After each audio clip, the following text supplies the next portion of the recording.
Funny moments though that I do think it would be hilarious to have like a nanny cam set up, Like a live cam on like you? a live Yeah. cam. The one that without a doubt does it the most for me is the duvet cover. When I have to, I don't have that problem I very don't know what it often. is about I mean, we do our sheets every week. You know me. I'm a weekly sheet washer. Yeah, you are. So I like to make sure those sheets are clean. Yep. And that one, for whatever, it's like the hardest one for me to unkink.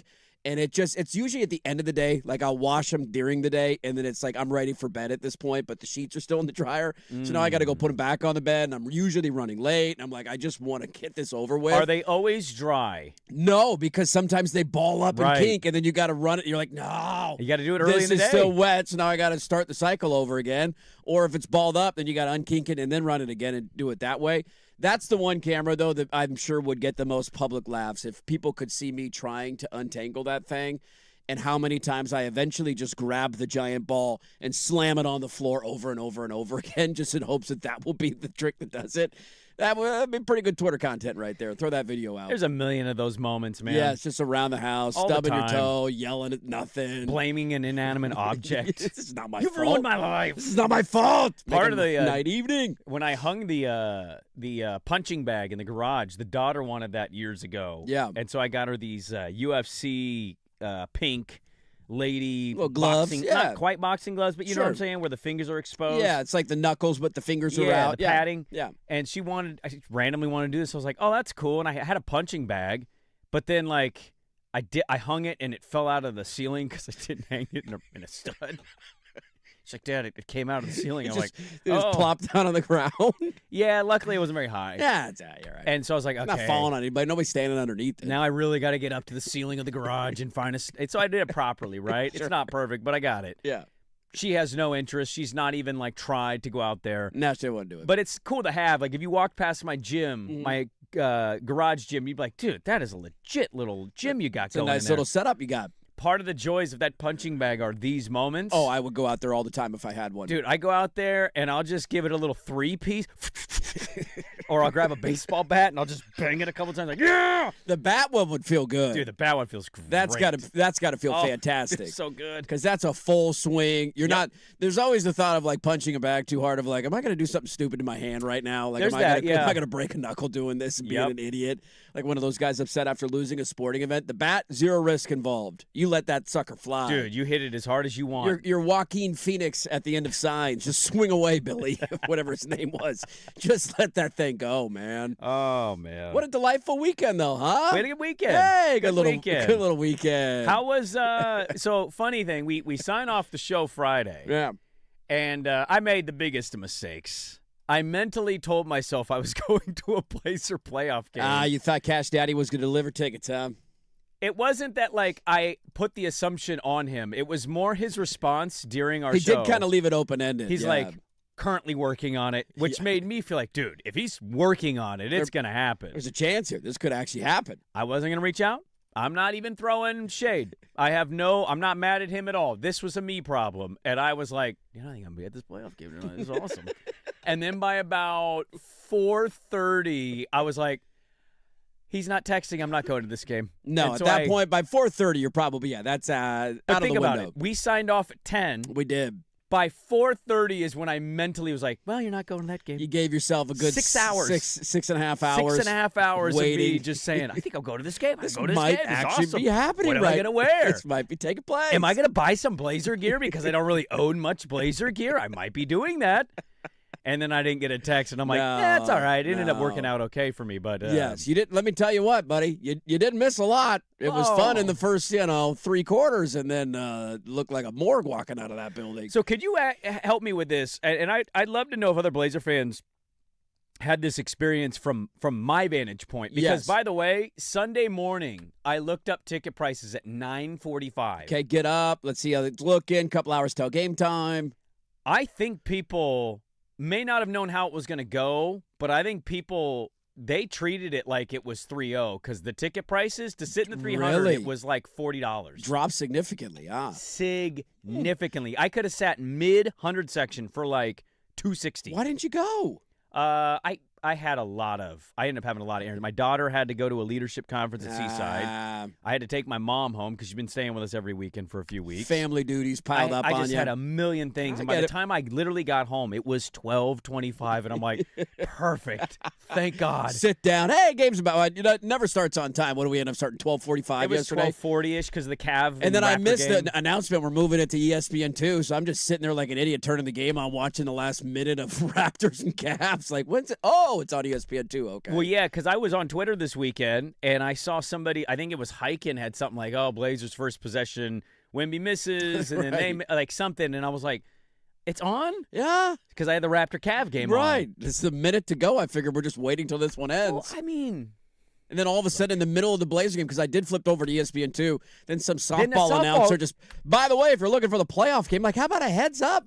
How about hey, if you want to keep watching the Blazer game, switch on over to ESPN. They just turn it off. I don't even feel like I heard the softball lady do the full. I heard her say, it's on ESPN. I didn't hear the Spurs Blazer part of that. It was if you're looking for playoff basketball, I think it's on ESPN. Maybe that's the part I had it on the channel. Why am I in Auburn, Alabama right now? What just took place? Cuts to a softball game, and like I got a real bone to pick. We had this twice this weekend. We had the Preezy of the Steezy just on my screen. Oh, yeah. Cutting out of the middle of a playoff game. That was a weird one to walk into the room and see the game was on, and then like 10 minutes later walk back into the room and be like, wait a minute. I didn't get an announcement on that, did you? What happened? It just cut from the game feed. Why is everybody up here in a tuxedo right into now? the what is the Situation Room. Yeah.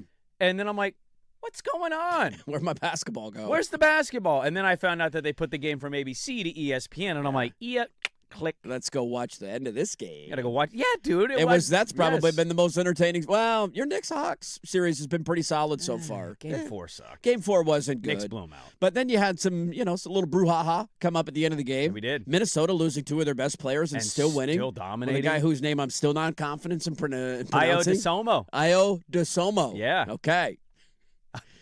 I'm like 65%. Where did that come sure. from? What? 40 burger? Well, what? He's a good basketball player. I mean, is he? But I didn't see 40 points of them dominating them the way they did. One of the guys on the team, I think, had a great line of like, yeah, I remember playing against him in Chicago. Maybe it was Randall. It's like, I don't know where this came from. Even those teammates were surprised by that. But yeah, the whole cutting out of the live game. Yeah, come on, people. I feel like we used to live in a proper country. They used to do it right and be like, hey, if you're looking for the Spurs Blazers, it's currently airing on ESPN. Nothing. No.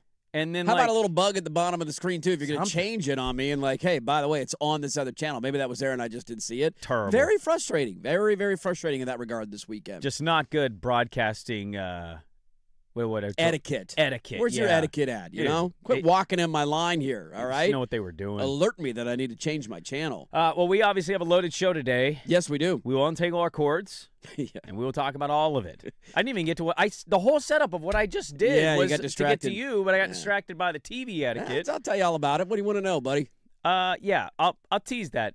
Was the experience there different than the one I had on television? And I'll tell you what I mean by that. We'll start with that. We'll do a little local flavor, and then we'll pivot out, and then we'll dive fully into the Blazers' utter collapses coming up at the top of the 7 a.m. hour. We are live on YouTube. I don't know if we're still having volume issues. I think we're good to go. Sound issues were good? Based on the general comments that I've seen, I think we're good to go. Good to know. Well, we got a loaded show today. Let's get it going. Dirt and Sprague on 105.1 The Fan.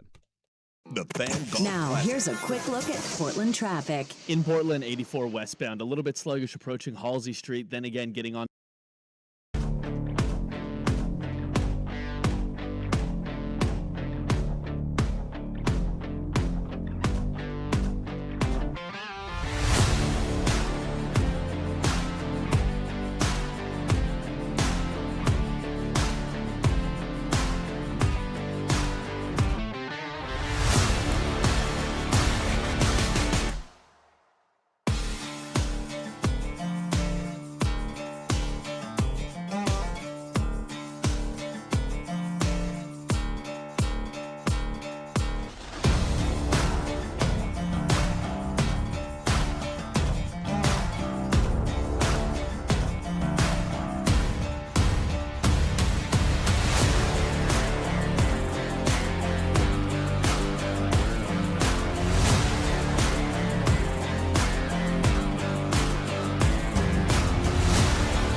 So the question I wanted to ask you, as we start with a little local flavor, terrible weekend for our beloved Blazers. God, that was two kicks in the nuts, man.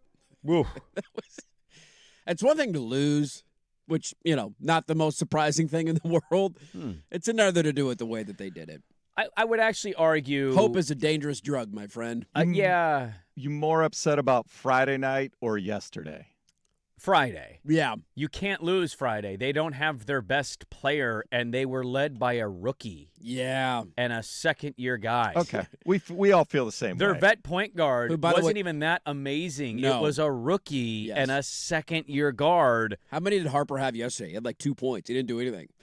Yeah, I mean, he didn't have He's the a good. same impact. He's a mean, rookie. He's not supposed to. I'm just saying that was the irony of Friday night.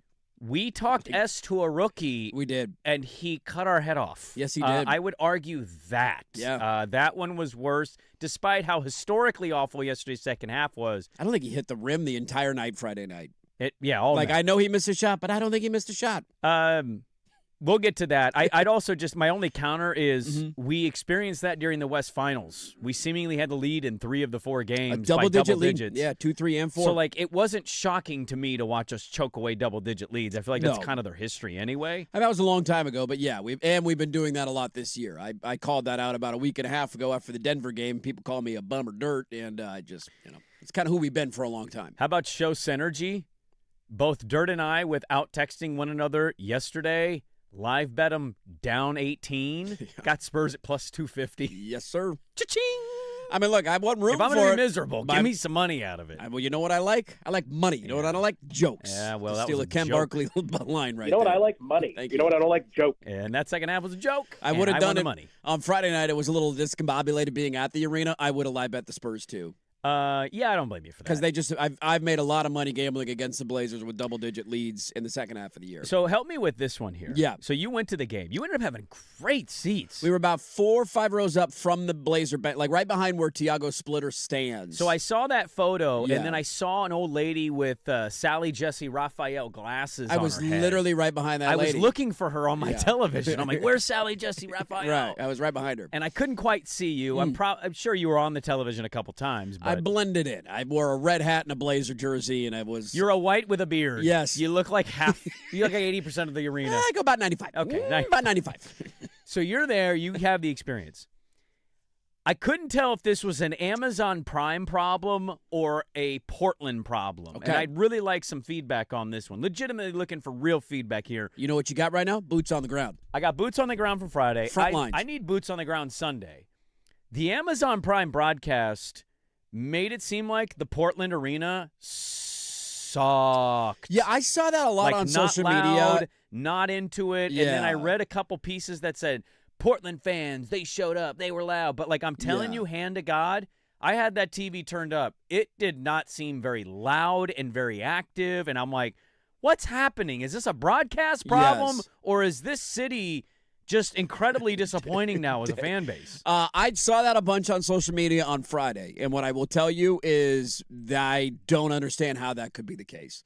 That Okay. building, I feel Good to like know. I got a good gauge of loud. No, I'm not at a lot of Blazer games, we know that, but Duck football gets pretty loud, right? We all assume Autzen, pretty loud stadium.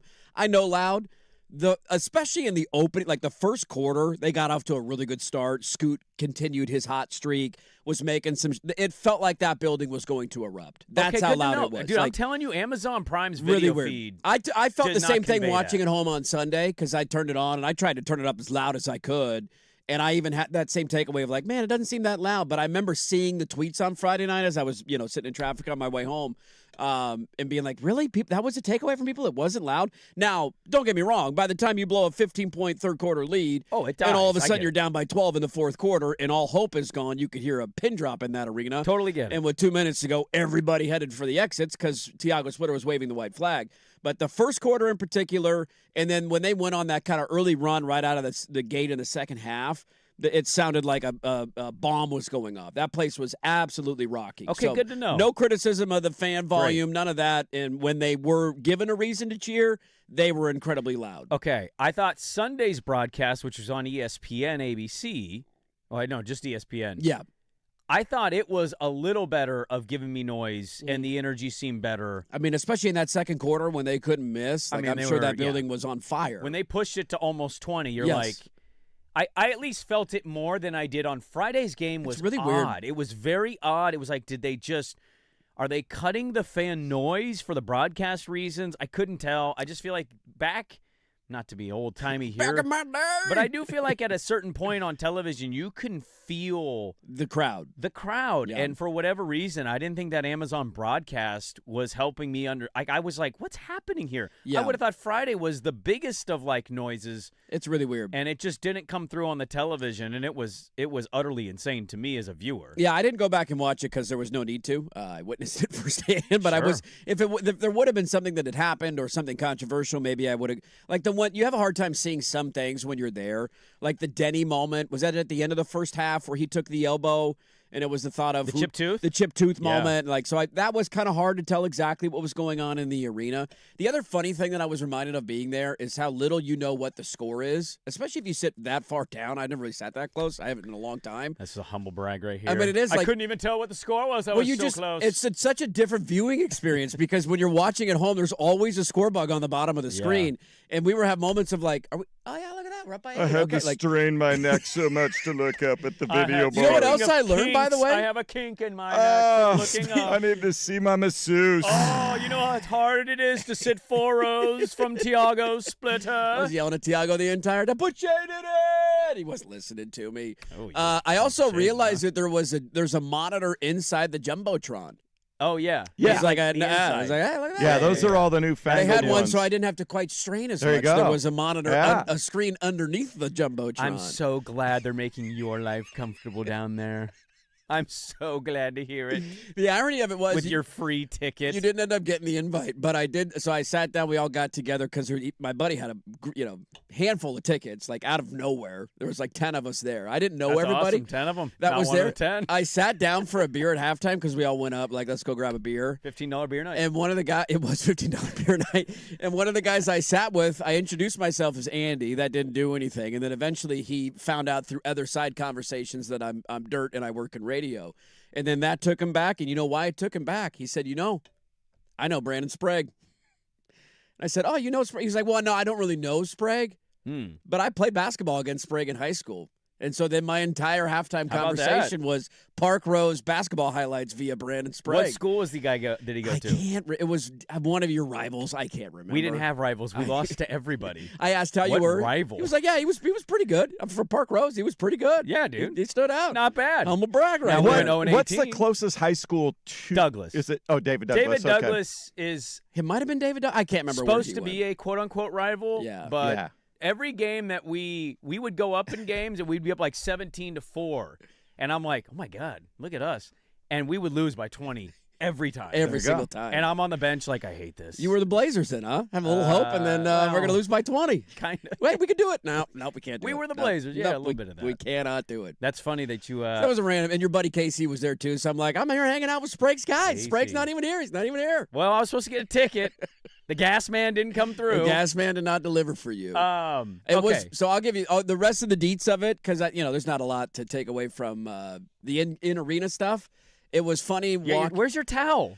Dude. Why didn't you bring your terrible towel? So I pulled up. I was playing golf, obviously, before. Wife picks me up after golf. Yeah. We sprint over. It was actually kind of nice getting to the arena late because all the lines were done getting into the building. So I breezed right through. Sure. So that was delightful. By the time I walked around and got down to my seat, I literally was walking down the stairs to my seat as the intros were starting for the Blazers, which was also delightful because then the lights go down and I'm like, all right, now I don't know where any section is. You got to be cell So phone I'm like light the guy in the aisle with the cell phone light trying to squeezing by people and everybody's getting all fired up for intros. Yeah. And but I sat next to my buddy Spencer and I sat down. He was already there and I said, well, where? He said, don't even get me started. He sat down Oh, people about were stealing towels. 10 minutes before the national anthem. Yeah. He came down to look at the seats because they all got there early, went back up for a beer. By the time he came back down, all the towels in our roll were gone. Just snatched off of our seats. I'm gonna tell you right now. I think I'm going.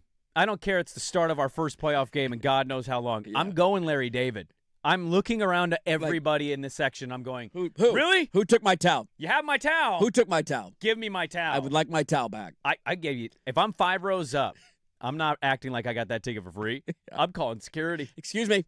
Come on down, please. Now, they did look more like wash rags than they did towels. They were maybe the worst quality material I have ever seen. terrible. I have one of my buddies had one, or a couple of them grabbed them because they were there early enough. So I was like, let me at least inspect the towel so I can report back boots on the ground on Monday. And just like already starting to almost fall apart, that bad of quality. Like, I'm not kidding. Like they made it Monday? Like they made it Monday. I think your theory ended up being right. By the way, Shield tile, something you're going to want to take home. Come on, Shield. You can be good cop all you want. Ain't nobody want to take that home. Yeah. That you're going to use that for Did they some give sort out of noise bangers? Because I saw them. I think you could have grabbed it. I mean, again, I was running super late, so I didn't. I think gotcha. you probably could have grabbed them, but they were the same noise bangers that they've been handing out since I was 7 years old. Well, also, I don't need to defend the org because they've taken enough L's with all this, Sure. hoopla. The towel I knew was going to be crappy. And when I saw it placed on the seat, I went, that's a material that I don't want. No, you're going to wash it one time and half of it's going to be gone in your washing machine. That's something that you're wiping down on the table, and it, sticks to the table. And you're like, what's wrong with this? Oh, there's a red stain on my counter, man. So I'm not shocked at all. Not a single person waved one, by the way. I was going to say, At well, it any didn't look moment- like you could. I mean, you it could- looked too small. Technically, you could, but I think your theory is largely It right. looked way too small to be waving like they do in Carolina. Yeah, have you seen all the hockey games where they start waving Right. towels? They're like a normal-sized golf towel. You need Yes. a normal-sized golf Yeah. towel. You got to have some oomph behind that towel. You know why it wasn't? Because they printed them Tuesday because they had no idea the blowback on T-shirt stuff Yeah. was going to be a big deal. Now, here's my only defense. Okay, And then defend we'll get away. to the Blazers at the top of the hour. Yes. Can we have an agreement here as a city? Everybody out there, whether you hate our opinions, you agree or you disagree, nobody gives a damn about T-shirts. No. Half of you wouldn't have worn them. No. Just shut up. Now, That's- you want to complain about Dundon being cheap? Tommy Two Nickels has cheap areas that I don't like. Yeah. T-shirts, I could not care Yeah. less. Did that Whether or not they determine had whether or not T-shirts. you actually went to the game or bought tickets? No, Would you even have put the T-shirt on? probably not. We have our jerseys. We got our The Blazers has some of the sickest gear in our lifetime. Yeah. They got a great logo. I don't need Yeah. your Goodwill T-shirt. Hockey teams don't do T-shirts because every fan has a jersey. It's Yes, dumb. and they're all wearing jerseys to the so game. the towel waving, that works. You know what looked good? But make it a Friday, good Sunday, towel. everybody in Blazer gear. Yeah. There were jerseys, there were T-shirts. The only problem I had were with two individuals shown on television on Sunday. We had green and yellow Seahawk guy. Yeah, I noticed that guy. Who the hell are you? What are you doing? That was and then for we had sure- Seattle Supersonic jersey guy. I did know. Yeah, Sean Kemp jerseys, throwback. What are we doing? I know. What are you doing at Other this than game? those two, which you want to pay? They paid big money to sit where they sat. They did. Everybody else looked great. My takeaway for Green Seahawk guy, because I also noticed that guy. I think he was sitting right behind the Spurs bench yesterday. He was in that area. My only thought was he knew he was going to be on TV, and he did the opposite of what I did, and that was, you ain't going to miss me. Because if you just wear normal Blazer gear, you blend into the masses. Absolutely, you If do. you're wearing green, you're wearing Seahawk gear. The That's green not and even yellow Seahawk. Seahawks? It's not even Seahawk colors. That was, You're wearing duck-colored Seahawk That was gear. certainly a choice. And it stood out like a sore thumb because we all noticed it when they panned through. Yeah. So that guy got what he wanted out of it. Hey, keep an eye for me. I'll be on TV. Don't All right. worry. You can't miss me. Good feedback from Friday. Good to know the crowd was great. I thought they were great. Crowd was awesome, I man. thought Sunday's crowd was Intros were really great. good. I mean, the fireworks are going off. Intros are happening. Knocking down threes early. The place was absolutely jumping early in the game. Quick hot take. Yeah. Oh, by the way, can I give you one other takeaway from Friday? Sorry, I know we're against it. Yeah. And the latest Tommy Two Nickels move Yeah. that they absolutely did on purpose, and you cannot convince me otherwise. Oh. I don't know if any of this was shown on TV or social media, but at every home game, they do the half-court shot for a free Toyota. Yeah. I don't know if they do it every game, but a lot of games Yeah, they yeah, do. yeah, So yeah, I haven't been yeah. to every game. I shouldn't say that. But a lot of games they do the half-court shot. We're sitting there during the timeout. Here comes our guy Todd walking out on the Oh, floor. yeah. What's up, Todd? You've One been of our doing this for legends. 30 years. I Yep. love you, buddy. And he introduces the person taking the half-court shot. Is it Shield Tile? It is not Shield Tile. Is it Robbie Tile, Shield's brother? What age and sex would you choose of having the lowest possibility chance of making a half-court shot? If we're just going to call a spade here. I mean, anybody below the age of like What, we had a grandma out 10. there or We something? had an old lady who I am willing to guess was 58 years old come out and they hand her the ball, good luck half-court shot. And I just looked at my buddy like, are you kidding me now, right isn't now? that more on the dealership than it is the team? Because the I don't- dealership's the one giving the car away. But I don't know. I'm It's just saying it's I a was random laughing. drawing. Do you know what so- she I think did? that's You what want to it go is. ahead and guess what 58-year-old mom tried to do from She half-court? went granny style. She went granny style. Yeah. I don't think it got to the three-point I was line. going to ask you to make the 3-point It line. maybe went 10 feet. And I just thought, are you just trying to not give away a car right now? You got to have somebody that gives it a fighting Are you chance, Jackie Moon? I He made think. the shot, and you're running out of there with the check? Like, no, you're not The getting this. $10,000 one-armed shot What's guy? this going to cost me to give away a car? All right, find an old lady in the audience. Let her shoot the half-court shot. Like, there's no chance this is going in. 0.0%. I love that you're blaming Tommy Two Nickels for that. I Tommy just- ain't choosing those Of people. all the stories of the last week, that one made me laugh out loud. I also, the first thing I noticed, too, was our stupid Sasquatch is still there. I thought we fired his ass. Wouldn't it have been really funny if Tommy just stood up, shot his make-believe shot and pulled him off like, it's over, guys. Get I it told out you of this here. was happening. This it's mascot's stupid. Nobody needs him anymore. over. Going extinct. Go dump his body in the marsh. A lot more to get into. We'll dive into the Blazers' collapses in 3 and 4 at the top of the hour. Dirt and Sprague back with more on the Fan. Now, from the George McCoy and Warren Allen Sports Desk, a Sports Center update on the Fan Sports Network, 105.1 FM and 1080 AM. First on the Fan, the Blazers' historic second-half meltdown in Game 4, their first-round playoff series against the Spurs has put them on the brink of elimination. San Antonio gets the 114-93 win, outscoring Portland 73-35 in the second half. Game 5 Tuesday in San Antonio. Rockets avoided the sweep with a decisive 115-96 win over the Lakers. That'll force a Game 5 Tuesday back in L.A. Sixers welcomed Joel Embiid back to action, but it was all Celtics in Game 4, 128-96. Westland's Peyton Pritchard, 32 off the bench for Boston. They can clinch the series at home Tuesday.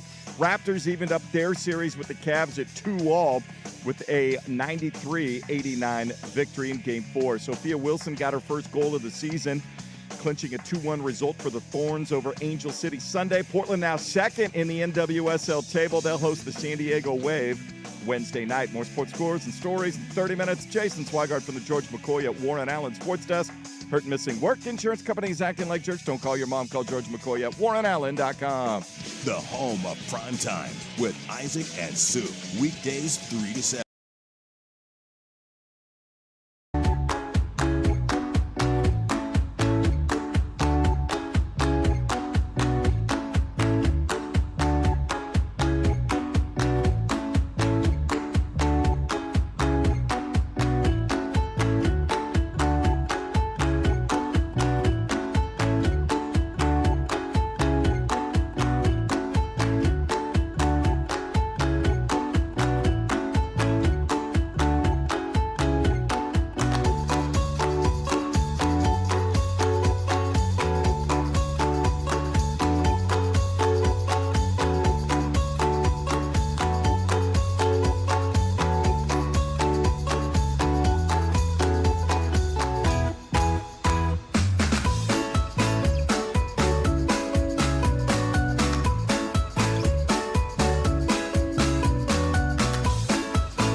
festivities are great. It does kind of bother me to watch them play basketball and smoke. Yeah, the fireworks, the arena just is completely filled up for the first quarter. It lingers for like almost half of the first quarter. Is this healthy? Am I supposed to be breathing this in right now? Can Stephon Castle see the basket clearly right now? Do I need an M95? What's happening, okay? Somebody get a fan in here, blow this stuff out. So not the greatest of weekends here in Portland, although nice to have playoff basketball at the Moda Center again. And delightful to have it on a weekend where both days are perfect, and when the game is over, well, at least yesterday, it's like, all right, let's go outside. That's what I at least said about Sunday. Is like I liked the early start. Give me a little brunch Blazers, because if they lose, you were going to go outside, and it was 70 degrees, and it's like, You're yeah, gonna have that a great sucked, rest of your but day. my day's going to be okay. Yes. And so that was the benefit of that. I got to ask you, could you imagine getting blown out by a team missing like 2 of their top 5 players? Having the worst night, getting in an altercation at the end because you don't like the unsportsmanlike nature of the other team. How dare you dunk the basketball? It's one of your worst series of your careers, and you go back there and you're like, I need to cool off. I'm going to take me a nice little cool shower.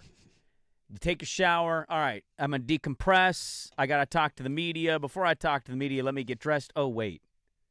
Somebody has stolen my underwear. Nikola Jokic had his underwear stolen in the locker room, according to Jason Quick. Which is a really underrated, funny thing to do. So I text Quick. Like, of all the things that you could snatch from, don't steal the jewelry, whatever. They can go buy. Now you got to make him go home without underwear on? What They kind of took his pants was he wearing? drawers? Yeah. They took his underwear. He couldn't find his underwear. He was like, dude, somebody stole my underwear. What kind of pants did he have? Because that's a big, like some pants you can be okay. You're just jumping on the team bus, you'll be all right. But if you're but wearing if he was pants, wearing my joggers, Well, I'd argue your underwear doesn't change that. You know what I mean? No. Because you're wearing underwear with the joggers, That and is- if you're not, well, at least we hope you are, yeah. that would actually explain a lot. But I text Quick because You don't know me, my brother. Oh, you. telling me the things you're gonna do to me. You never know when it's going to happen. You never know when Michael McDonald's going to show up on the show. It could happen at any moment. Just start singing. Next time he does it, it's going to catch us off guard, too. He's going to come walking into the studio. You're going to glance over. And you can't not look down first because it's so obvious to see. So he's going to walk in and say, hey, boys, how you doing this morning? Swigard. Glad I'm back. Put that thing away, all right? Some high school kid's going to get the full swag treatment tonight. You doing okay over there? You all right? not at all. If you're new to the show, no idea what's happening right now. That doesn't make any sense. I apologize. It's way too inside baseball for both of you to be acting like Michael McDonald. Which, if you're new to the show, Swag wears pants that literally Should that be show our his poll junk. question of the day? Did you know that we call Swag's junk Michael McDonald? Are you aware of that inside joke? That's going to be a big no, boss. Yeah, big no. I think it's a yes. I give our listeners credit on that one. So that's why we're doing random Michael McDonald sound voices, and Swags gets me every time.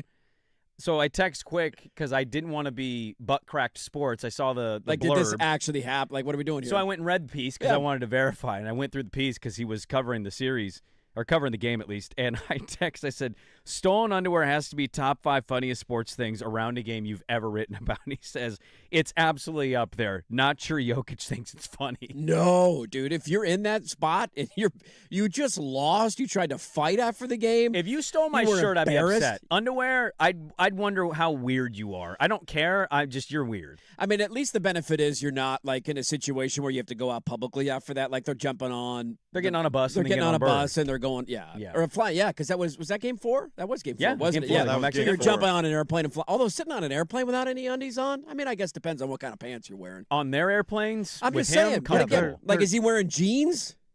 I don't think Is he wearing? I don't know what kind of pants Jokic wears. at that I'd point, imagine he's super cash because he's flying home. Yeah. Which would not be that big of a deal. But there are some pants that you have to sit in without underwear on that would be really uncomfortable. I went on a trip once and forgot to pack underwear. That's not a good feeling.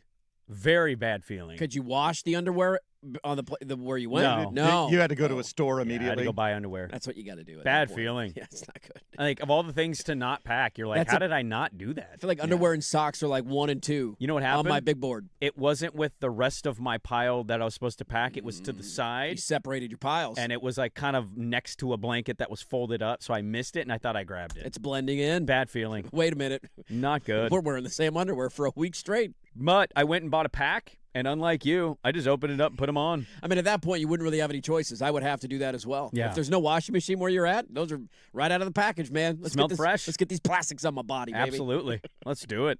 All right, a little bit more, and then we'll dive into the Blazers coming up at the top of the hour. Your biggest takeaways from the weekend, 503-864-6326. I'd love to hear from everybody that went to the game, that watched both of the games. We'll dive fully into the Blazers at the top of the hour. A little bit more on the NBA playoffs. We'll get to it next on The Fan. The Firm.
All right, what were your takeaways from 3 and 4? One of those weird Monday shows where we have two games to talk about. Blazers are down 3-1, heading back to San Antonio. 503-864-6326. We'll get to that at the top of the hour. Very quickly, because we're not going to get to all of the NBA playoff stuff here. We can table that. We had the NFL draft conclude over the weekend. We did. We talked about that. We had spring football games. Hey. You know I was watching. Saw 2 highlights and read about. I had somebody else. I had actually 2 people text me from the OSU spring game, and I was like, well, these are great texts to read right now. Was it on TV? Couldn't tell you. Okay. You know me. I searched for a little bit. I could not find it, so I don't know. I knew where the Oregon game. Well, actually, that pissed me off because the Oregon they had a baseball or softball game that was going long, and so I had to go open up the Fox Sports app on Saturday to watch it, and it pissed me off. Yeah, no thanks. Yeah. We'll get to that today. But before we get into the Blazers, I want to ask you, so we had 2 pretty big injuries. One is in this end of the season. The other one might end the other guy's season in Minnesota and Denver. Yeah. And this coming off of last year's 3 big names tearing their Achilles. I have been saying this for a while now, and I know it's not the most popular take. And I understand people that don't watch regular season NBA basketball and don't really care to, and I don't blame you, will also disagree with this. Basketball is played harder. Now, you saying like, oh, does that mean Reggie Miller and Michael Jordan could play? No, it doesn't. It means the style in which these athletes play the game is much faster. It's much more physical. And yes, they're more pampered. They have private jets. They've got all this, this care for them outside of the games in a way that many generations never had. Mm-hmm. That doesn't change the fact that the wear and tear on the body is infinitely harder than it was on any other era. And so LeBron has said this. LeBron's played in like 3 different generations, yes, basically. Like he's been around for 20 years. He has talked about this. To see Dante DiVincenzo fall for a popped Achilles and then see Anthony Edwards not much long after that have his knee thing, and we don't know the significance of it and what the timeline is. They said a couple of weeks probably with a hyperextended knee. Luka with a hamstring tear. I Kevin Durant, who I know maybe Kevin not Durant isn't in that, but he's also out again now for Houston. Boy, that's a weird story too. Kevin he's Durant, there, he's not there, but he's there. Right. Very strange. I don't know what more evidence we need as basketball fans. I don't know if some of you out there hearing this, rolling your eyes, need to see this happen to a Blazer before you get on board. They need to do something. I don't know what you do, if it's cutback games, which I know is not popular to some people, and or networks. Right. But they need to do something because it's not a coincidence to me that you're seeing such devastating injuries pop up in the league the last 3 to 4 years, given the style of play in which the game is operating now. Yeah, it was a massive bummer over the weekend because of the way Minnesota was playing. Like Houston, whatever, Durant being out, that is a strange story, but Houston's not going anywhere. The Lakers might get Luka back. Like maybe that changes the vibe of the second round a little bit, but I'm still not going to pick them to win that series because I do think they will eventually obviously knock Houston out of the first round. The massive bummer was what happened in Minnesota on Saturday. Because to have DiVincenzo go down that quickly and then Anthony Edwards, that one would look just horrible. He was having a really rough night, but that doesn't matter because we know what he's capable of. That just looked gross the way that he landed, and now you're going to be out a couple of weeks. Like, they're going to likely win their series, although without those 2 guys, maybe Denver can do something. I'm not putting a lot of stock in it. That all of a sudden you look at the Western Conference and you're like, just fast forward to the conference finals. We're done. San Antonio's beating us. Minnesota's probably advancing. The Lakers are done. Like, what are the chances Minnesota without DiVincenzo and Anthony Edwards, 2 starters, are going to knock this San Antonio team off in the second round? I don't think it's a very highly. And so you're just like, I'm already fast forwarding past the next round, and I'm going to watch and I'll keep an eye on it just in case the series ends up going a way that we didn't expect, or maybe Minnesota ends up being feisty, no doubt, in the way that we didn't anticipate. But that's the genuine bummer, is that it's not just like one guy goes down. The last year, it was massive in Game 7 of the NBA Finals, and it changed kind of the outcome potentially of the NBA championship. Now you just like, of the series that I was looking forward to in the second round, a healthy Minnesota against this young San Antonio team would have been a lot of fun. And now we've been robbed of that because of 2 massive injuries, and it's a genuine bummer. To your point, I don't know what you do to mitigate this stuff. They're never going to cut games in the regular season. I mean, that's what you do. You cut games so you can space them out more. I don't think it'll ever happen because money matters more than anything. And when money matters, you need game inventory, you need national television broadcasts, local broadcasts, all that stuff, and they're just never going to do it. It sucks because this is the most important time of year for your sport, and now one of the teams who's in the Elite Eight, if you will, Right. is just basically done on arrival in the second round. Yeah, it was really tough to watch that this weekend, and we saw it last year. We're going to continue to see it. We got guys who aren't even playing right now. So it just continues to be in the back of my mind of, like, watching the regular season stuff. Like, we poo-poo the regular season. We still in our minds think all these guys are, choosing to skip 20 to 35 games instead of being out because they're injured. And they have, like, calf injuries now. Calf injuries lead to the Achilles. You got knees, you got ankles. Like, it's not a coincidence to me. But not great over the weekend that you had Denver lose 2 guys. They still ended up winning the game.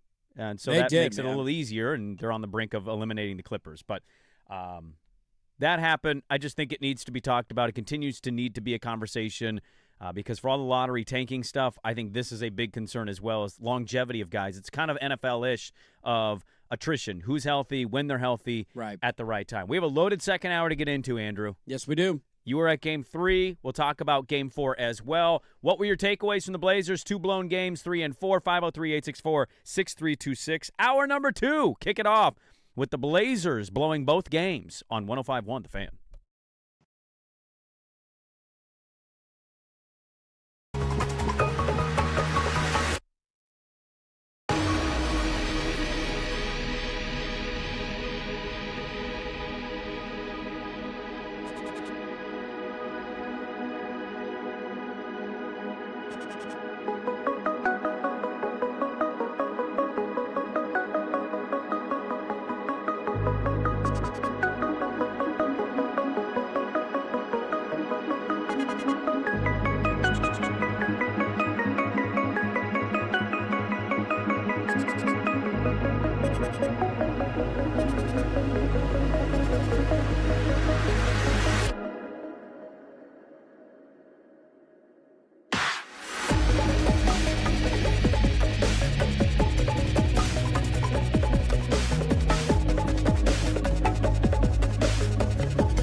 Sports Desk, a Sports Center update on the Fan Sports Network, 105.1 FM and 1080 AM.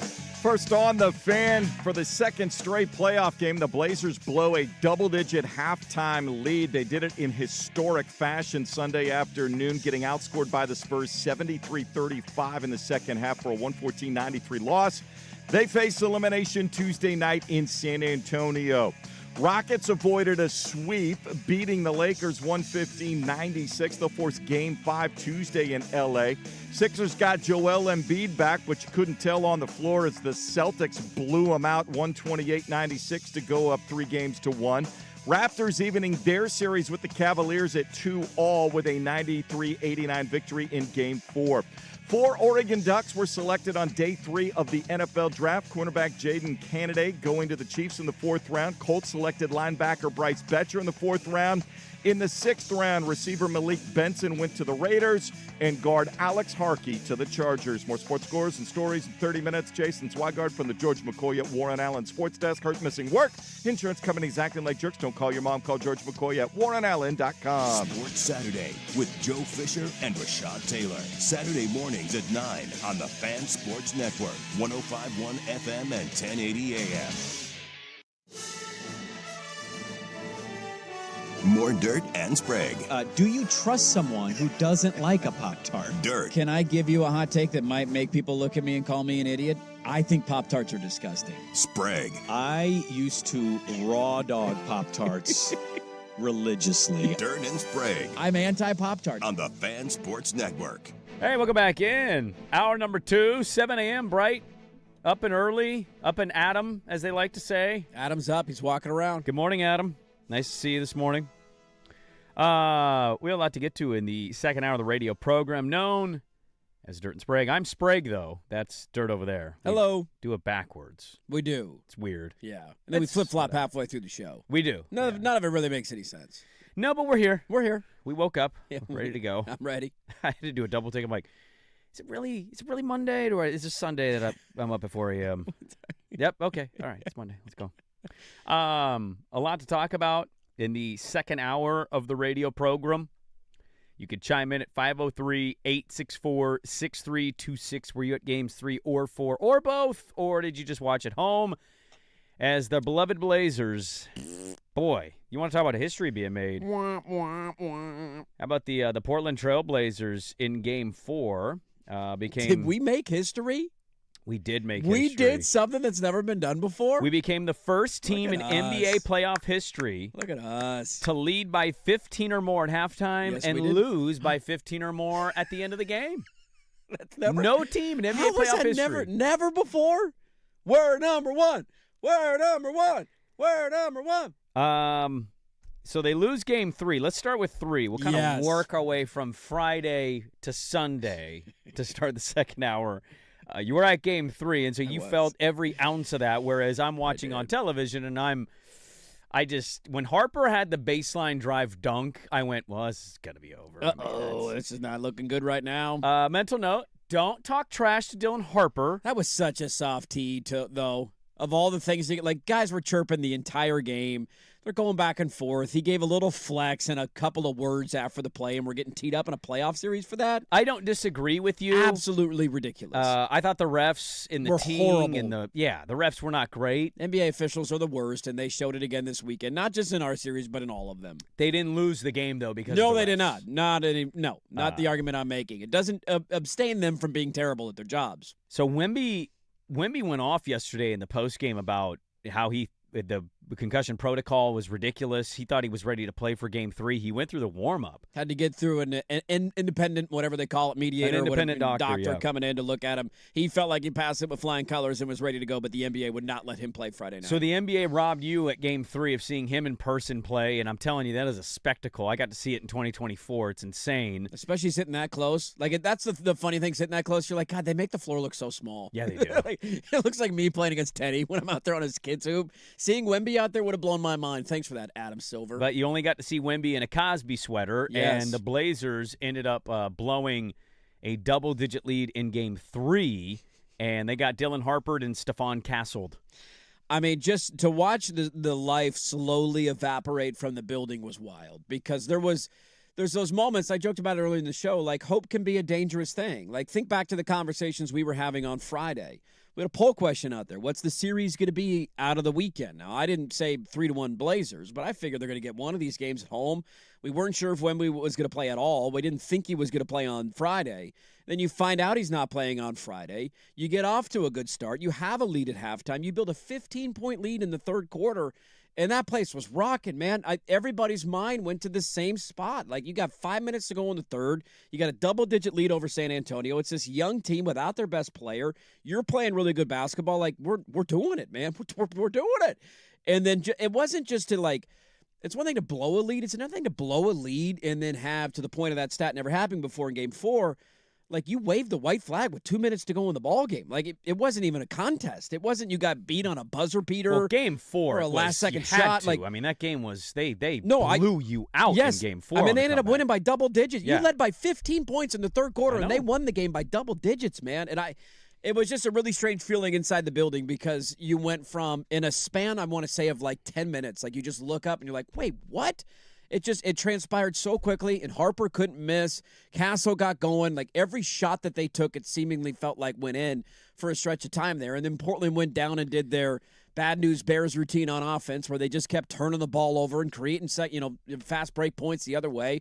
And they just peed down their leg in the biggest moment of their season. And so it was a really strange feeling to be in the arena, to go from the hope and optimism of, oh my God, Wemby's not playing, we're actually pulling this off, to not only are we not pulling it off, we're going to end up losing the game by 12, and people are heading for the exits with 2 minutes to go. Yeah, and I saw Mitch Johnson at the end of Game 1. He credited De'Aaron Fox a lot, and I understand where he's coming from because he's talking about leadership and the veteran presence. Cornette continues to have a pretty damn good series when Wemby's sitting down or not playing. He's the most prototypical Spur of all time. I feel like Luke Cornette? every time he makes the right plays in the right spot, gets the rebound, the tip, whatever. Yeah, it was an underrated pickup by them because he came from Boston, where he was doing that on a much smaller scale, but still doing it nonetheless. To me, though, it's just like, I don't know how you have any other takeaway watching that game than, like if I tell you the Spurs come back in Game 3 and do to the Blazers what we saw them do, and I say Wemby's out, you're probably Wemby's not saying, playing. so Fox, Vassell, and Keldon Johnson, 6th man of the year, huh? Yes, award winner. And I go, no, you're going to S-talk Dylan Harper into becoming a monster, and Stephon Castle's going to see that and go, oh, yeah, it's time to bully this team. Yeah, remember when we wanted to let him shoot? He went 3 of 4 from 3 and 10 of 18 from the floor on Friday night. I mean, they haven't stopped him all series. He's been awesome. And I think that, for me, I'm not going to go in this conclusion of like, well, here it comes, the 10-year run. You don't know how sports work. To our point, Wemby hit his face on the floor and he was out. So just as quickly as you have it, you can lose it. But that being said, I mean, talk about bummer takeaways. If I'm walking that arena on Friday, having blown that game without their best player all on the floor, I'm thinking is, well, we just blew our best opportunity to make this series at least very interesting. Yeah. This series is a wrap, and it's how they did it. It's like, wait a minute. We talked a rookie he's been fine. He hasn't been amazing, but he's been fine, and you can watch him and say, I see the future for them with him. You can see it. And the guy who did it, by the way, was also having a really good night on Friday. He was one of the best players on the floor for you, a +9 in the starting lineup. I think everybody else was a minus. I would just walk out of Friday, and I'd have been like, dude, we just got pantsed by a rookie and a second-year guard. And I thought, on Friday, you look at the stats, like, I thought Drew was easily their best player. Without a doubt. Time Lord has had a fantastic series, in my opinion. He's easily been your best center. He's been dominant the entire time. I actually agree with, I think Heiken wrote the piece of, you're desperate, you need to do something. Why don't you start Robert Williams? Donovan Clegan has done nothing for 4 games. Yeah. Nothing. I mean, I'll be honest. He's unplayable, it feels like at times. He's lost. He's a bad defensive matchup. He's not knocking down open threes. He can't hold on to the ball seemingly sometimes when they pass it to him. Like, he just seems out of it. He's complaining constantly about fouls. He's been atrocious. His best game was the first half of Game 4, and I was like, okay, he was fine. Yep. He's been awful in this series. I would start Rob Williams. I'm totally cool with them doing that, but I don't know if they will. Jeremy's been terrible, and I know he played statistically better yesterday. He didn't do anything in the second half. No. All came in the second quarter. And Game 3, I mean, I don't want to memory hold Game 3, even though it's a Monday and we've had another game since. Denny Avdia was awful. He made 3 field goals. He was 3 of 15 absolutely from the floor. atrocious. It's one of the worst 19, 6, and 9 stat lines I've ever seen in my life. He made 3 field goals. If that happened to any other star player who is accused of the things that he is accused, we would clown him constantly. We would hate that guy. SGA just had that stat line in Game 1 against Phoenix where he basically didn't make a shot but went to the free throw line 15 times and had 20-something points, and it was an egregious stat line, and that was what Denny did on Friday night. And, oh, by the way, Tamani Kamara is doing everything defensively he can. He's done nothing offensively. Yep. He had 2 points in Game 3. Yep. After that 0 of 4 from 3, 1 of 6 from the field. had that nice end to Game 2, and you thought maybe there's something there. Maybe he Not found at something. all. And I've been ranting and raving that at some point he's going to find his shot and have one of these games, because all anybody told me in the back half of the year was how much better offensively he was. He's given you nothing, and so you're now left 4 games into this series, which it's over, by the way, with the reality that there's essentially 3 guys on your team that I would even use the word trust with. And maybe this is unfair to Scoot, but it's when you go from Scoot the highs. had a good Game 3, I thought. He was fine. Until the flexing happened. Yeah, then he disappeared a little bit. Dude, and he disappeared from the series. He did that. Dylan Harper Yeah, went off. he went and 0 for yesterday. He Didn't was score. 0 for yesterday. He went for a jog on the floor yesterday. It Dylan was Harper 0-7. broke that man's Yes, spirit. he did. You got 3 guys right now: Drew Holiday, Robert Williams, and Denny. For as bad as he was on Friday, I guess I'll throw him in there because he was atrocious on Friday. I didn't think he was spectacular Sunday. No, he was. He was a little bit better, but I just in terms of like Lucy saying I trust them on the floor. That's all you got right now. Klingon is unplayable at times. Jeremy Grant was horrendous in the first 2 games of the series. He was like a -40 halfway through Game 3. I thought he was bad in From Game the 3. totality of the series. 4-11. Kamara can't make a shot to save his life. He just has no confidence whatsoever. He gives you something defensively, but yeah, offensively he's a non-existent. Chris Murray's just soaking up minutes. I don't know why. Matisse God. Thybulle's now out of the rotation, so he's not. You don't have anybody. You got 3 guys right now, and one of those guys went 3 of 15 on Friday night in the biggest home game you've had in forever as your best player, and somehow scored 19 points because he went to the free throw line 16 times. yeah. It was all of that was really depressing to watch, because I think the other side of it, and we talked about this going into the series, I'm not surprised by any of this, because this is who they've been all year. Like they have blown. They just did this in Denver at the end of the regular season, and I remember bringing it up, and people were pissed that I was bringing up one example. But they've blown a lot of double-digit leads when they've played better teams late in the season. It has not gone very well for them. Right. That's just those are just the facts of the schedule. Now, you can only beat who's on your schedule, and they played a lot of tanking teams in the back end of the year. But when they did have their cracks at these better teams, they usually found a way to come up short or blow it. The other part of it is, and you're 100% spot on, that we don't know where the future is going to go and what this looks like 5 years from now or 10 years from now. But I will be honest with you. Like, part of my reaction to watching those games unfold this weekend is I hope it's a wake-up call for Blazer fans to realize exactly where your team is at and where you need to go from here and how big the gap actually is. Yep. While also simultaneously thinking to myself, how do you ever get better than that? Because, and I know, we don't know where the future is going to go. You just mentioned somebody who's almost single-handedly won San Antonio a game, who's literally done nothing else, it feels like, the entire series, and he's a rookie. I know. And their second Dylan year Harper's player is only going to get amazing. better. Castle's only going to get better. Right. Wemby is seemingly only going to get better. And Fox all these pretty good, not like 38 years right. old. He's not he's not in the going last 2 anywhere. years of his career. Like Right. that was the other takeaway for me that I was scared of going into this series. Yeah. I'm glad that it's been a wake-up call to a certain extent to some fans, hopefully. But the other side of it is just like this, you're just looking up at this mountain like, cool. Right. I'm glad that's in our way for the next 10 years because that's going to be easy to climb. Yeah, I'm not going to go to the 10-year thing to my point. Like That's a long time. I yeah, get it. I hear what you're saying. I just think right now in this moment, it's hard not to say that or think that. Like, this is their first run, dude. Along with, by the way, the other team in the West that had you lost Phoenix, you would have been. Yeah. you wouldn't be close. No. You No. at least in this series, you've blown opportunities and at least had a comeback win. Yeah. But this is what I would go to, too, because we can still talk about, man, Game 4 was a wild scene, but also I didn't sit on my couch going, I can't believe this. It felt like we scored 7 points getting into the fourth quarter, like, overall. That's how it felt. But this is what I said the minute they beat Phoenix. My biggest takeaway, OKC is a monster. They're a juggernaut. I don't believe they're going anywhere. They've got all this capital, plus they got all these great young players, right? All their guys are locked up. And they could very well defend their crown this year. At least to me, it looks like a team that is going to defend their crown. Yes. But I said going in, I'm glad they beat Phoenix, not for the guaranteed playoff spot, because playoff basketball is fun, even when your heart's being ripped out. I want you, the org, I want them internally. You're matching up against the team.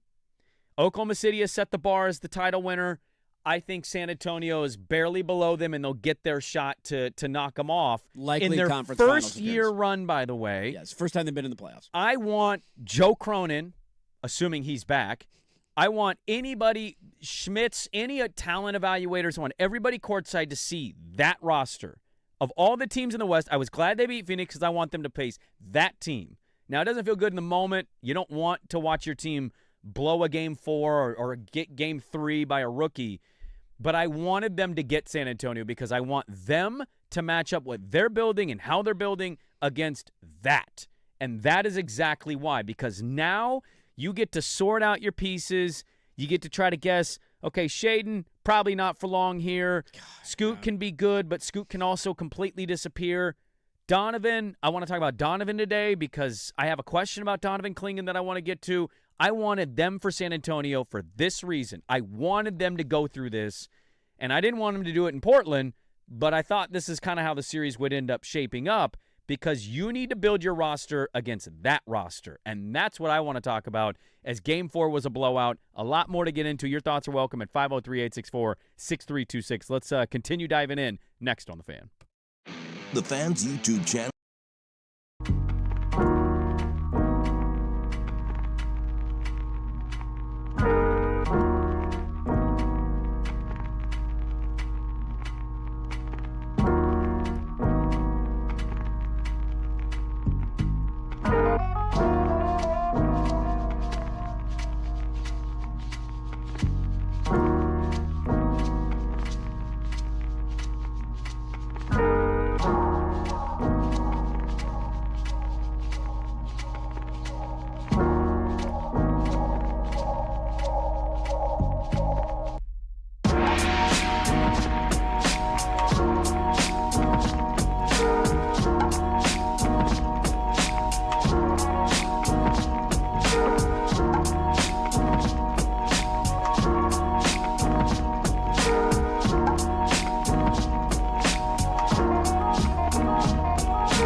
All right, welcome back in. Tough weekend for our beloved Trailblazers. Blue game 3, a rookie just annihilated them. Don't flex on him. No, don't learn that lesson the hard way. Oh, that was the devastating one. Like, the Wemby sweepstakes is one of the all-time for us. Like, losing the coin flip for Hakeem and then Wemby. And I know we have the Bowie Jordan thing, but at least the Hakeem coin flip was, like, the one that everybody knew was going to hit. Yes. That one, and then with proper context, I'm going to say the Wemby one, because that was another one was like, dude. You were right there. Far and away the best option of those. Yep. And we lost it by one ball. The Dylan Harper one for me is underrated because I really wanted them to get him, and the Spurs shot up. They were barely, were they behind or ahead of us? I think they were behind us, 10, I can't remember and exactly. they had all the luck in the like, world of landing him. Of course they did. And they get all the way What's up it like to to 2. draft guys and I'm ready to play right away? It's tough. Is that what organizations are supposed to do? Like, you draft a guy and they come in and they can be an impact player? You also have to have 3 years in a row of lottery luck. They got Castle, Harper, you know and what Wemby. also helps is not taking projects from China who can't sniff the floor of an NBA game. I mean, that will Carter maybe. Bryant is not the reason the Spurs are winning this series. But he's playable. He's in the lineup. He's something. He's playing minutes in the playoffs. You're not wrong. Not white flag territory minutes. He's out there. He made a 3. He jammed on He was somebody. in there in game 3 in Yeah. pivotal moments. Yeah, Look at that. you're He's not wrong. finding his groove. What a novel concept, man. You know what we could use in this series? Another body that is, capable of playing in an NBA game. He played when it was over. Could have played. He was our white flag. He did. Yeah. We got that going for us. Well, it happened. He is the Wemby stopper. Talk about the future. That's who we're going to get. That's think, what we got. The game 4 thing, I'm watching this unfold live and joke, but we're being serious. We both live bet it when the Spurs went down, 18? Yeah, it was 18 in the first half. Down 17 at the half, and I'm like, we'll see. Yeah. And then instant 8-0 run to start the second, and then timeout Blazers does nothing, come back out, another big run, 13-0 run. Here we go, 5-point game. Before you know it, you look up, oh, my God. Yeah. Vassell hit a shot. Oh, they're winning now. I went outside to touch some grass at halftime and came back inside, and I'm like, wait a minute. I missed the first 2 minutes of the third quarter. You missed the 8-0 run? Wait, they had a 17-point lead. Why is it 9? Yeah. Well. What? So they choke away game 4, and they're going to go head back to San Antonio now for their beloved game 5, which feels over to me. I will remember. I think they'll fight you. like hell. It'll be uncomfortable in moments for the Spurs, but I think ultimately the Spurs are at home. They're going to get the whistle. Wemby's going to play again. And I say this about Wemby in the game 4. I thought his first half, part of the reason they were down as big as they were, you give credit to Portland, but I've just felt at different moments he is learning how to play playoff basketball because they're way more physical with him. Mm-hmm. You're seeing Drew and Tumani put elbows. You're seeing Donovan. He's flopping around like a little bitch. He's flopping around like a little bee, but you're seeing guys actually pushing and getting away with it versus the regular season. Right, and it felt like in the first half he was playing a little erratic. I think that's what partially got him a concussion in game 2 is he's being a little erratic. Yeah.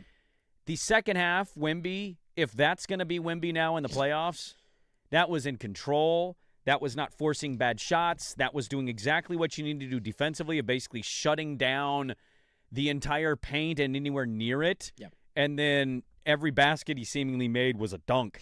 That was the Wemby I thought we'd see in the playoffs. And he's been really stinking good when he's played, but I've also felt watching him, he's been a little erratic and a little out of control, and I think that's partially what led to the concussion.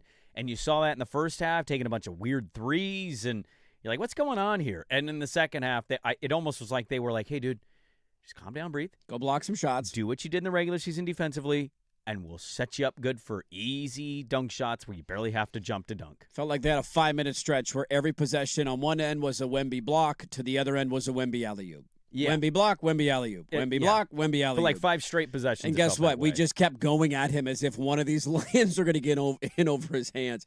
I do find myself, I was wondering how the response I would have now. I know that I'm a known hater in these parts, and anything somebody has that I don't have, I get jealous and I get upset and all that.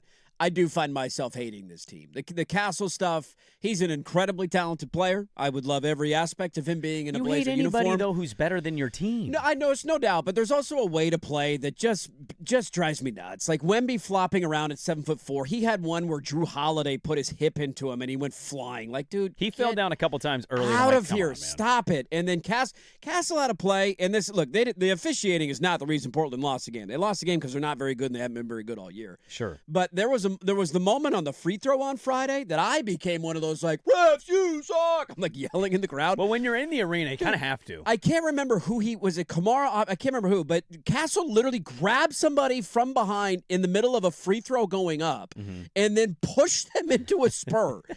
I can't remember who, I just remember Castle was the one grabbing. I had a couple of beers. Castle was the one grabbing and pushing the other guy. And I think it was Kamara, and they called a foul on Kamara. Splitter challenged the call. They're showing it on the Jumbotron. We're all watching he's clearly initiating, he's grabbing him, pushing him into his teammate. Like, that's why there was contact made, and they didn't overturn the call. He gets away with so much of that little crap throughout the game, grabbing arms, grabbing jersey, shoving, push. Like, they didn't blow the whistle once. It felt like the entire 2 games against him, and it was driving me nuts.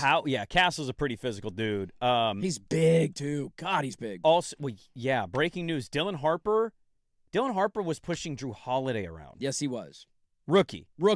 6'6". Impact player right away. All 200. Dude, debatably one of our best players in the series. Yes. If I was to ask you, power rank the best players for the Blazers in this series, I'd say Drew Holiday 1. I think I go Robert Williams. Robert 1, to be Williams honest, number 2, but a close number 1. I feel like Robert Williams has delivered every time he's been on the floor. By the way, he's definitely going to get re-signed where Sprague was right, which then makes even more sense of why we took Young Hansen with the 16th overall pick. No, I think this is where Sprague is wrong. I think a team's going to pay him. He's stayed healthy he's all priced year. himself out of our market? Dude, if this is the Rob Will you're going to get and you can manage his regular season but get this in the playoffs and you're a contender, why would you not sign him? He's been the only guy who every time he's on the floor, I feel like is not having those lackadaisical bad moments. Yeah, the Lakers can't stand, or J.J. Redick can't stand Jackson Hayes.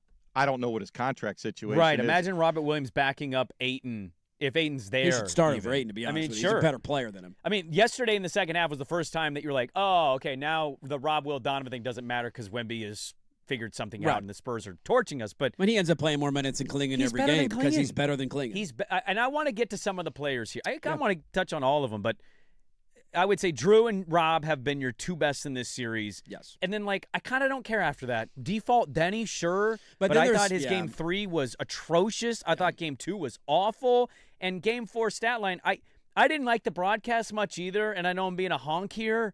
I found that crew particularly to be a little like... Doris had a moment with Denny where he's yelling about calls. And look, don't get me wrong. I can't stand his complaining. It drives me nuts at times. There was a moment where she yelled at him about complaining, and then somebody drew a foul. They challenged the call, and they overturned the call. And she was like, oh, I guess we're like, she didn't even acknowledge the fact that she was just yelling about him complaining about a call that eventually got overturned. But to me, I actually thought Pash had something right, and he said of when Denny scored and he ended with 26, he's like, doesn't really feel like that. And I'm like, yeah, same. Yeah. So, I don't think his stat lines to me are matching the series he's having. So, I guess default Denny, because after that, after the top 2. You have Scoot for 3 games, and then he went for a jog yesterday. For as good as he was the first 3 games. Terrible. That's the part with Denny, because Denny was awesome in Game 1. Yes. He was your best player on the floor. Game 2, not as good. They shut him down in Game 2. They shut him down. Game 3, he was Terrible. non-existent when you desperately needed him. In Game 4, the stat line looked better, but I'm with you. It felt a little hollow at times. Here's my thing. When it was happening. And Scoot was great for 3 games and then didn't score a point in Game 4. I'm more critical of other players. We're already on the topic, so I'm just going to kind of lean into it here. So, he wins the Phoenix play-in game, and he's stellar in that game. It's awesome. And then we get people telling me I need to reevaluate my thoughts on him, to which I'd say, yeah, if I get new information, I always reevaluate. But if you're going to comp him to Luka Doncic, I would say you can't have what happens in Game 3 and 4 if you have a Luka Doncic have happen. Or 2 and 3, too, because Wemby went down in Game 2. You ended up winning, but it wasn't like he was a big part of that. Totally fine. But I'm specifically talking about our weekend games, 3 and 4.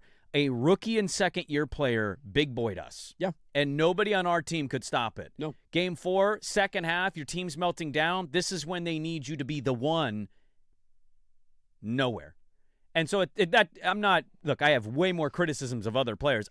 We were talking about Denny. Yeah, if you're the guy And all of a sudden, this 15-point lead's down to 5. These and are the we learning need you moments. to take over and have a Yes. moment and be the best player on the floor, and you don't have the ability to do that. That's a problem. And it's a very interesting time in the NBA where I think you're seeing young players be more ready for the moments, right? VJ Edgecombe and what he did in Game 2, great, yeah. scoring 30.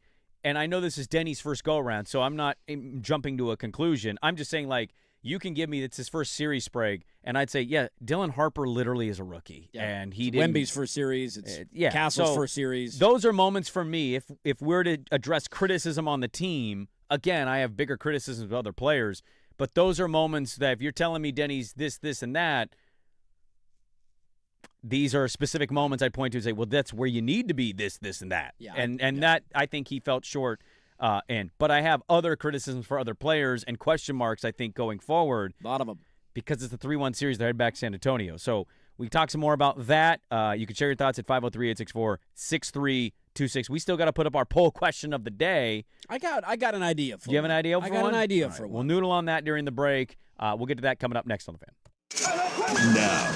Now, from the George McCoy at Warren Allen Sports Desk, a Sports Center update on the Fan Sports Network, 105.1 FM and 1080 AM. First on The Fan, it was a historic second-half meltdown in Game 4 for the Blazers. They get outscored 73-35, lose to the Spurs 114-93. They're down 3-1 going back to San Antonio, trying to stay in the series. Game 5 Tuesday. The Rockets avoided a sweep, handling the Lakers 115-96. They'll force Game 5 back in L.A. on Tuesday. Sixers got Joel Embiid back in their rotation. It didn't matter. The Celtics torched them 128-96. Westland's Peyton Pritchard 32 off the bench to lead Boston, who can clinch the series Tuesday at home. Raptors evening up their series with the Cavaliers, now 2-all after a 93-89 victory. Sophia Wilson getting her first goal in 17 months. It was the game winner, a 2-1 result for the Thorns, who beat Angel City. Portland now second in the table for the NWSL. They will host the San Diego Wave Wednesday night. More sports scores and stories in 30 minutes. Jason Swigard from the George McCoy at Warren Allen Sports Desk. Hurt, missing work. Insurance companies acting like jerks. Don't call your mom. Call George McCoy at warrenallen.com. The home of the firm of Harris and Meringue. Weekdays 10 to 1. The Fan Sports.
All right, welcome back in. Dirt and Sprague with you this morning. Tough weekend here in the Rose City. Great weather, though. I mean, my God. Look at the next week, dude.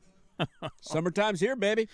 Put You're your patio furniture out. I planted my garden this weekend. Oh, did you? I did. I'm trying to. We did a lot of weeding. It's that time of year, man. We've ignored our yard maybe too long, and so we're paying for the punishments of that. The buck stops here. Yeah, now, we're starting trying. now. We're trying a lot of yard work to do, but it's beautiful out. Your neighborhood restaurant group poll question of the day: are you more optimistic or less optimistic about the future of the Blazers after the first 4 games against the Spurs? Your neighborhood restaurant group brings the fan poll question on Twitter every day. And dinner tonight at one of their 5 locations: San Diego's Big's Chicken, Reverend's Barbecue 808 Hawaiian, and Laurelhurst Market Steakhouse. There you go. You can vote at Dirt and Sprague. We'll retweet at 1080 The Fan. More optimistic or less optimistic. Now, as we move on. Okay, so we've talked about Rob Will. Yes, we have. Phenomenal series. Drew. Really good series. Denny. Ups and downs. Yep. A little more downs than ups for me. If we had Steph Castle, by the way, put the ball in somebody's chest in a Blazer uniform, we love Steph Castle. Yes, we would. But I kind of like Denny pushing back. Or Dylan Harper reacting the way that he did to somebody talking trash to him and taking over the rest of the ball game as a rookie off the bench. We might retire his jersey. Yes, we would. Just on that alone, if he would have done that reverse, right? If he would have been a Blazer doing that to the Spurs. Let's talk about some of the others. I don't have a lot I want to add on Jeremy Grant because I don't think he's here for long. I hope not, man. That's $30 million a year that you're just flushing down the toilet, it feels like. Well, you need another team to take the contract on because we were told the team was going to give him a first for Jeremy. We're holding out for 2 first-round picks. Right. Let's get 2 first-round picks. But then we were told that it was going to happen right before the season for a first, and then it didn't happen. No.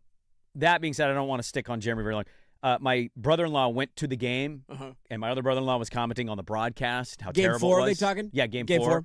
And my brother-in-law was like, oh, how bad was it? I was at the game. My nephew just got a Shaden Sharp jersey for his birthday. And I went, well, I hope he enjoyed watching Shaden Sharp play his last home game in a Blazer uniform. One of those things you pick up being that close. It was really cool to sit on Friday night that close to the floor and just how dejected he is. He looks just mentally checked out. He looks defeated. He looks like he doesn't want to be here. Does he, or does he look like he always looks? I mean, I can't maybe tell. there's some of that for sure, but like there's moments where there's just very little effort. There was a loose ball that he turned over that was laying in between his legs. He didn't even try to lay down and get. Somebody else had to jump between his legs and get the jump ball. Yeah. Like he had the play that Tiago literally called out. Yes. He still didn't hear it or listen or pay attention. Loses the Wemby guy. curls around, gets the dunk, and he just raises his hand. I felt like we didn't see him after that. He played 13 minutes again, and there's too quick of a trigger there at times for me. There's also just the idea of, are you ever going to care and play with the intensity that's necessary to take the next step as an NBA player?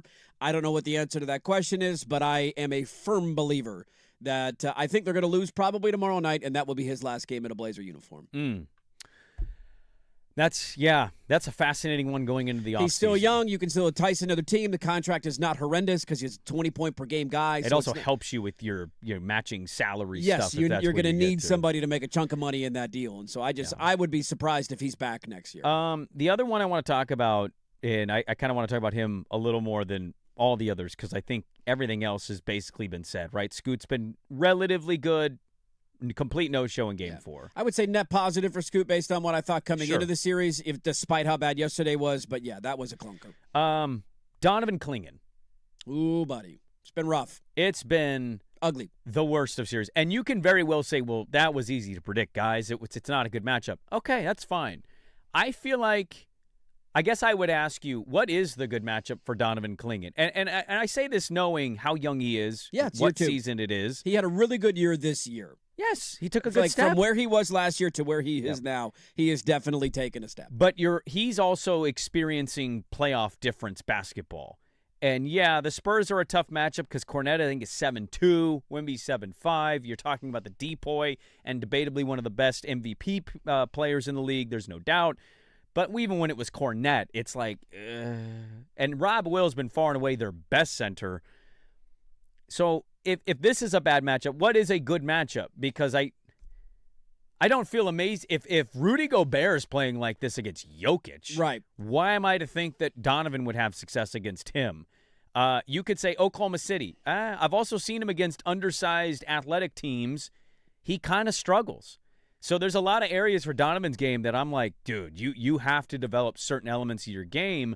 Otherwise, I'm going to be asking, like, what are you? Because this is where it matters. The regular season's fine. I'm not going to dismiss the regular season, but we're talking about a franchise that's trying to be playing now at a high level, competing in this conference. What are you? And in this series specifically, it's been largely he is unplayable. He is. In the 4 games of this series, he's down to 20 minutes a game. That is significantly lower than it was during the regular season, where most months he was up near 30. So his minutes are essentially being cut. He only played 14 minutes of game 4, which is just a ridiculously low number. He is shooting 28. So you want him to play more? No, I'm just saying based on what we thought coming into the series, he is unplayable at this point. That's the red flag, that you're only willing to play him 14 minutes. Yeah. He's shooting 28% from the floor, 16% from 3. He was 3rd in the NBA in rebounds this year in the regular season, nearly 12 a game, rounding up, 11.6. He's averaging 8.5 rebounds per game. Like, just everything has been bad. And I think the ultimate question about Klingon that I have, and again, this is not to take away from the progress that he made this year.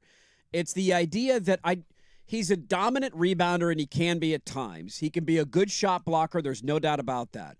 If he wants to stay on the floor and get over some of these potentially bad matchups, he has to have a more reliable offensive game. I tend to agree with that, yes. San Antonio's strategy, it feels like, for 4 games, not just with him, but in general, it's like, go ahead, dude, shoot. We don't care.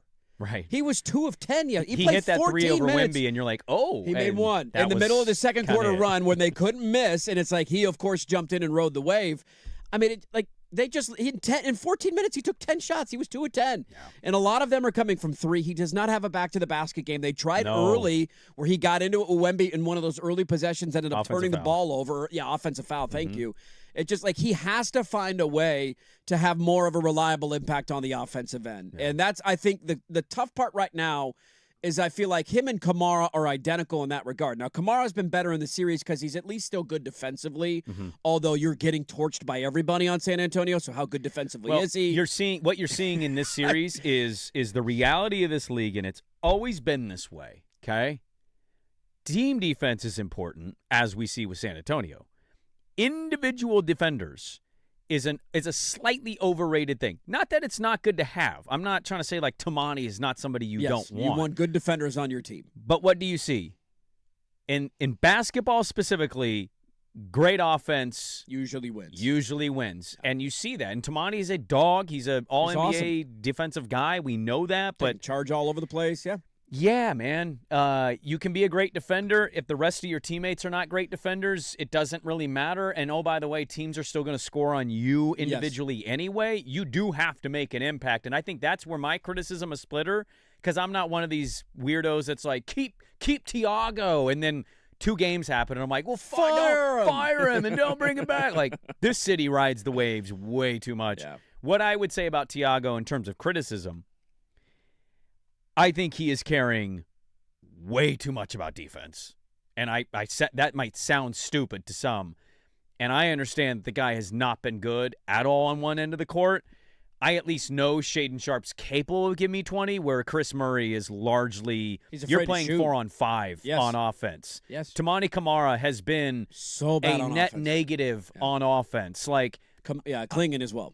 Klingon is non-existent on offense. I mean, you kind of go through it, and it's like, your offense sucked going into the series. You couldn't shoot. You're the worst three-point shooting team in the playoffs. They're a scoop miracle away from getting swept in 4 games and Wemby missing half the series. You should have been swept. I mean, we're just being on in the trust tree. You should have not come back from 14. Robert Williams airballed a 3 and it fell into the hands of Drew Holiday, who was able to lay it in with 30 seconds to go in game 2. No doubt. Yeah. So, like, the reality is your offense is just being shown what it was for most of the season. Yes. And my thing is, like, I know what Shaedon's problems are. I'm also seeing it, guys. But 13 minutes and then, like, Chris Murray's out there for 10. I can have a bone to pick with that. That's my only criticism of him is it's just a little too much defense. And I'm like, you got to have some guys that can get a bucket as bad as they can be defensively. I don't need you to go for 25. I don't need you to go for 30. I just need you to be somewhat reliable on that end of the floor. You're going to have ups. You're going to have downs. You're going to have good games and bad games. I grant you all of that. Kamara and Klingon have been non-existent on the offensive end the entire series. Sans 2 shots in the fourth quarter of Game 2 from Kamara. He came back in Game 3, did nothing. He did nothing again yesterday, and Klingon's been unplayable on that end all the way back to the first game of the series, and that's why his minutes have gone down every game, essentially, of the series. Game 2, 24 minutes. Game 3, 20 minutes. Game 4, 14 minutes. It's going in that direction because he's not giving you anything on that end of the floor, and there's an eerily similar feeling to I don't think Denny's at the level that Dame was, obviously prime Dame at the peak of his powers and bubble and after that conference finals, all that run. But what did we usually say about those teams when they would get to the playoffs is that you had a good number one. Where was he? We could debate that. But you had a guy who was an all-star, who was a all-NBA caliber player. And then what would happen in the postseason? You didn't have other guys that you could rely on that end of the floor. CJ was kind of it for them. CJ was it. How many times did we yell about Al Farouk Aminu and Mo Harkless and all of these guys who you needed to do something on offense and none of them could?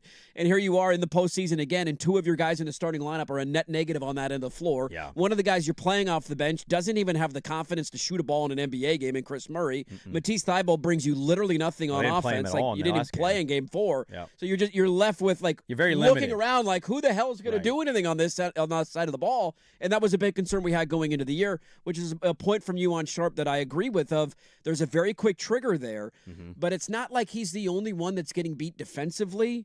Well, he's been pretty awful. Yeah. I get that, but it's like Castle's scoring a lot whenever. Like I don't care who's guarding him, and the same for Harper in Game 3. It didn't matter who was on him. No, it didn't. Scoot's been bad at times on that end of the floor. So you got to find somewhere and somebody to get you going offensively. And they outside of Denny, if he's got it, Drew, outside of Game 1, it's really been really good offensively. Outside of that, and Scoot, obviously the first 3 games, there's just nobody else you can rely on the offensive end of the floor. I had this conversation with somebody off the air before the season started, and it was probably a couple weeks before, and it was something to the effect of talking about this team, and it was like, well, their defense is going to be top 7 in the league. And I'm like, are we sure?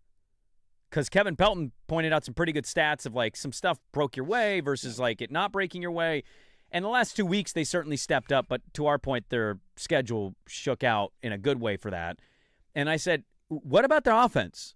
And that person just completely scoffed and laughed at me. Who cares? If you're top 8 defensively, it doesn't matter. And I go, actually, it does. I watch the NBA. I see the playoffs. If you want to be a playoff team, offense has to matter. You got to have a guy you can give the rock to and go get you bucket one-on-one when you need it. Yeah, and when teams are closing in and shutting down the lane with a 7'5" alien and forcing really Denny long, lengthy defenders and Denny can't drive and get to the layup, what is your offense? Drew Holiday miracle. Drew Holiday, save us, please. Or throwing a lob to Robert Williams occasionally. Yeah, that's kind of your offense right now. So that'd be my only criticism of Tiago. And then, on Donovan, just it's been a pretty rough series for him. I know he's a young player. He's got to learn. He's got to get better. You have to have offense in this league.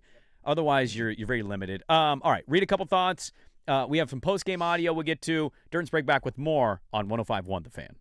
It's time for Who's Stinking It Up? Woo! Do not go in there. A sports lowlight, ripped from the headlines. We couldn't do diddly poo. Brought to you by Three Mountains Home Services. Schedule your appointment online at threemountainshomservices.com. Ultimately, responsibility for the performance on the field, it falls on me as the leader of the baseball operation, but so too does the responsibility for doing everything that I can and everything that the organization can to find solutions. There's Craig Breslow. He is the baseball ops for the Red Sox. He fired Alex Cora and 5 coaches after the Red Sox won 17-1. They ended up they're 10-17 on the season. Many in Boston, including a player who said it's like crapping your pants and changing your T-shirt. The issue is it's a bad ownership group. He's been there a long time. He's won a World Series. This was shocking to me over the weekend. Somehow the Mets haven't fired their manager yet. They got swept by the Rockies. The Red Sox have just become cheap, and I think that's what we're learning about them. Yes, spend some money. Who's stinking it up? The Boston Red Sox, brought to you by Three Mountains Home Services. Now through the end of April at Three Mountains Home Services, install a tankless water heater, and they'll include a free water softener. Enjoy warmer showers and say goodbye to hard water. Call or visit threemountainshomeservices.com and schedule your appointment today.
remind you guys to join us June 23rd as Toyota presents the Fan Golf Classic out at Langdon Farms Golf Club. Foursomes for the morning and afternoon round are filling up fast.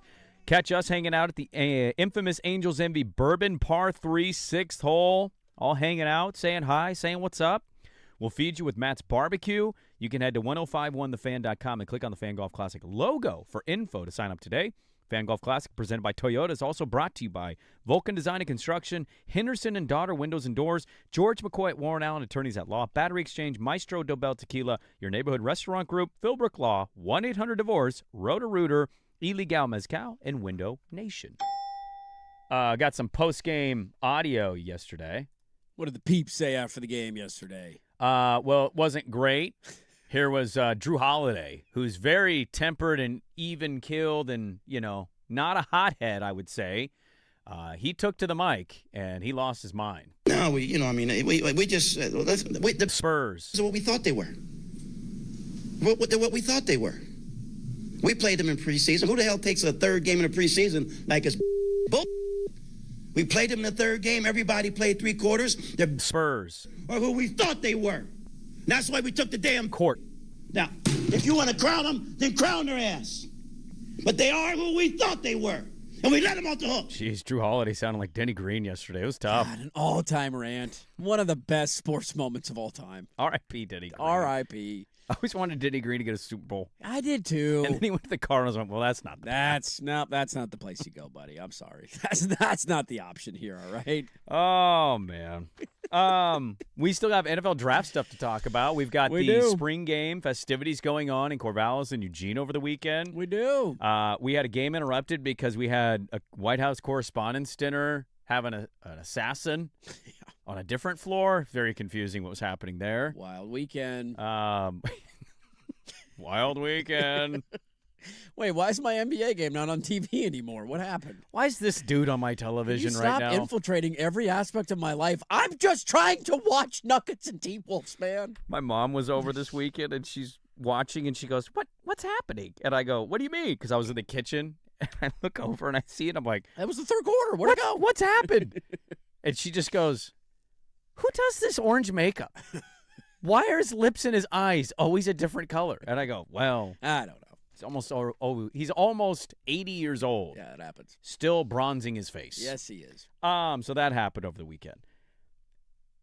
Your poll question, I just want to ask, are you more or less optimistic? Some people are just saying, I was never optimistic, so nothing changes for me. I mean, I am chuckling today thinking about the guy who texted in the day after they won the play-in, making fun of me for winning a 2% chance at the number one overall pick. And now I'll respond to that and say, you sure you don't want that 2% chance? You sure? Because, I think the one optimistic viewpoint I would say is just like... I am more optimistic, though. Can I tell you why? It's pretty clear who you need to trade, and how you build, I don't know, but it's clear who you need to trade and change on this roster. Look, I just hope... One of my biggest takeaways, I might end up to a longer rant. I apologize. That's all right. Go ahead. We just need, as a fan base... I know this is never going to happen, so I'm shouting into the void a little bit. Can we stop yelling about T-shirts and focus on things that matter? Sure. Can we stop yelling about things that are irrelevant to the success on and off the floor and focus on how do we get a team with a pulse and a chance? Shouldn't that be the ultimate arguing and ultimate point that we're trying to accomplish here?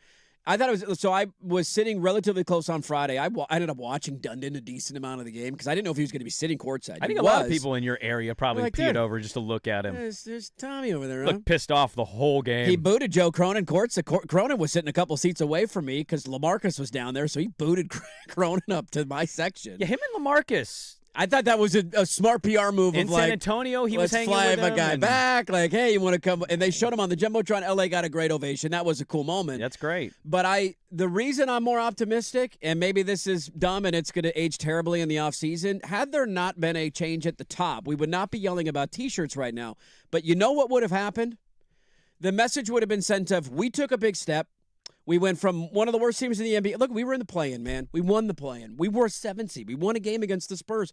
We got an all-star back. Look at all this great progress we made. You know what we're going to do next year?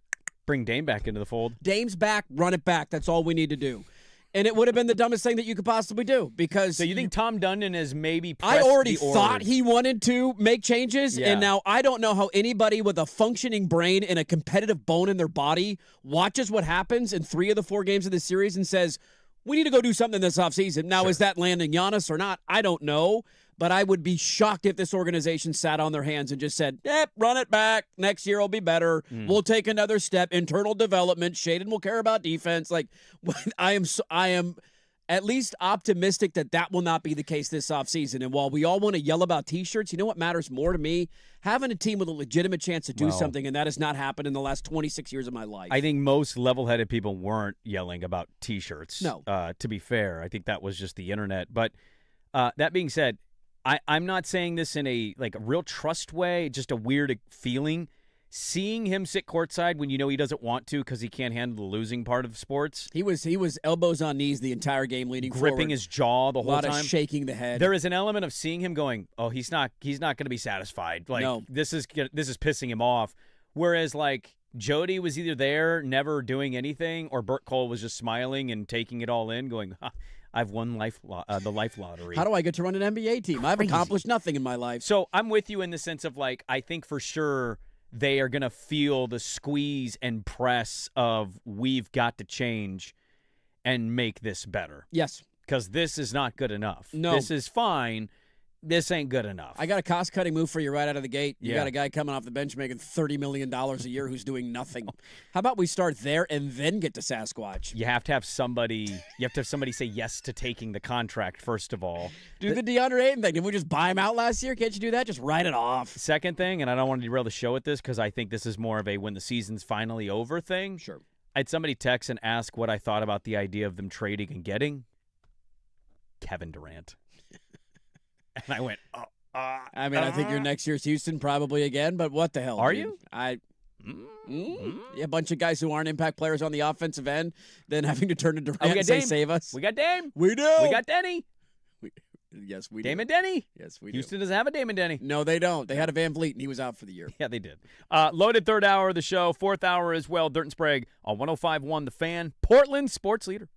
Rob here for Window Nation. The weather is turning.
From the George McCoy and Warren Allen Sports Desk, a Sports Center update on the Fan Sports Network, 105.1 FM and 1080 AM. First on the Fan, Blazers facing elimination in the playoffs after blowing not one but two double-digit halftime leads over the weekend. Sunday's second-half meltdown was epic. They are the first team in playoff history to have a 15 or more point halftime lead and lose by more than 15. They'll try to stave off elimination Tuesday in San Antonio. 3 games on the NBA playoff docket today, beginning at 5 o'clock. The Magic lead the top-seeded Pistons 2-1. Detroit, though, 2.5-point favorites on the road. That's on NBC. 6:30 on Peacock. The Thunder trying to finish the sweep of the Suns. They're 10.5-point favorites in Game 4. The nightcap, 7:30 on NBC. Timberwolves up 3-1 on the Nuggets, but are without Anthony Edwards and Dante DiVincenzo for the rest of the series. Denver, 11.5-point favorites. 4 Oregon Ducks selected on day 3 of the NFL Draft. Cornerback Jaden Candidate going to the Chiefs in round 4. Colts select linebacker Bryce Betcher in the 4th round. In the 6th round, receiver Malik Benson goes to the Raiders, and guard Alex Harkey to the Chargers. More sports scores and stories in 30 minutes. Jason Swigard from the George McCoy at Warren Allen Sports Desk. Hurt missing work. Insurance companies acting like jerks. Don't call your mom. Call George McCoy at warrenallen.com. The Fan is live on YouTube and Twitch. And now Window Nation.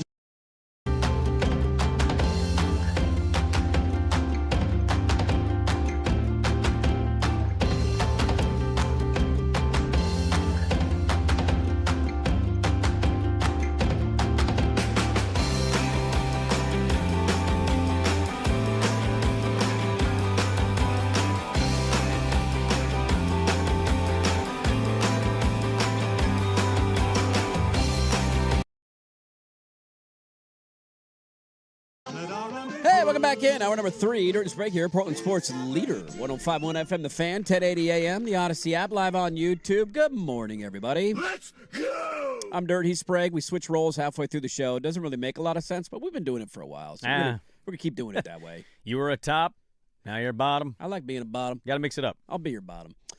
We have a lot to get to over the next 2 hours of radio. Let's take a quick timeout. I need a 30 here, if you will, from the Blazers. Sure. Let's give everybody a little bit of a palate cleanser, shall we? A lot going on in sports this weekend. There was. The NFL draft was happening. We had some other NBA playoff festivities to get to, and spring games down in Corvallis and Eugene for those who watched or cared or want to talk about them. They did transpire.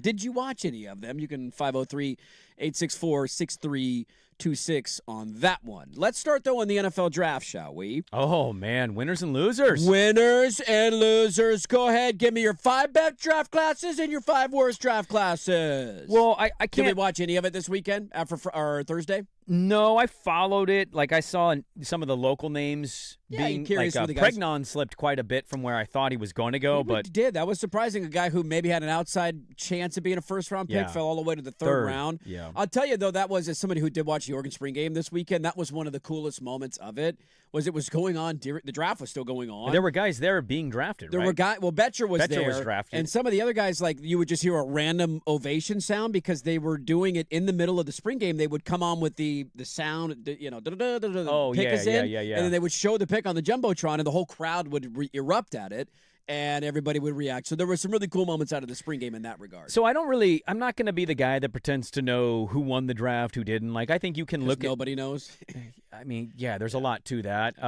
Reaches, not reaches. Like, I love the Cleveland draft picks. Does that mean Cleveland suddenly as an organization has gotten it right? Is Monken the guy? I mean, I don't know. They took my guy, Taylon Green, which I'm all in on that. But after taking Gabriel in the 3rd round and Shedeur in the 5th round? They've had 3 quarterbacks in 2 drafts. God. Not to mention they still have Deshaun Watson on their roster. Yes, making $900 million next year. So, I'm not qualified enough. All I'll do is I'll kind of use some stats that I saw that I think are interesting to pass along, okay? Okay. So, obviously, I'm pretty plugged into seeing the NFC West stuff. I'm a Niner fan. I see a lot of Rams stuff. I still didn't have a takeaway come Monday that McVay was all in on that pick, by the way. He changed his tone. He did some interviews. That's because they saw the internet. That's because they saw the internet and the reaction to his clear, I don't know what's going on. The part of it that I just won't get is maybe he would have gotten a couple of picks after that.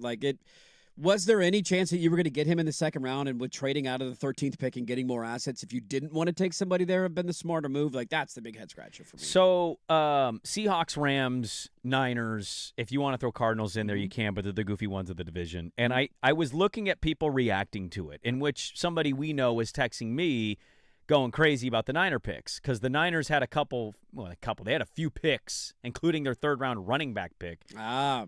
Lynch and Shanahan are notorious for reaching. They're reaching for guys that are going largely undrafted on mocks or like 6th round at best. Kalen Black, who they took in the 3rd as a running back, like another running back in the 3rd round It's not been a great track record for them. But they've also had all the success. And so I understand people being mad. I also look at it and go, it's hard to argue when you have... There's a balance there. Yeah, and I think ego gets involved here, right?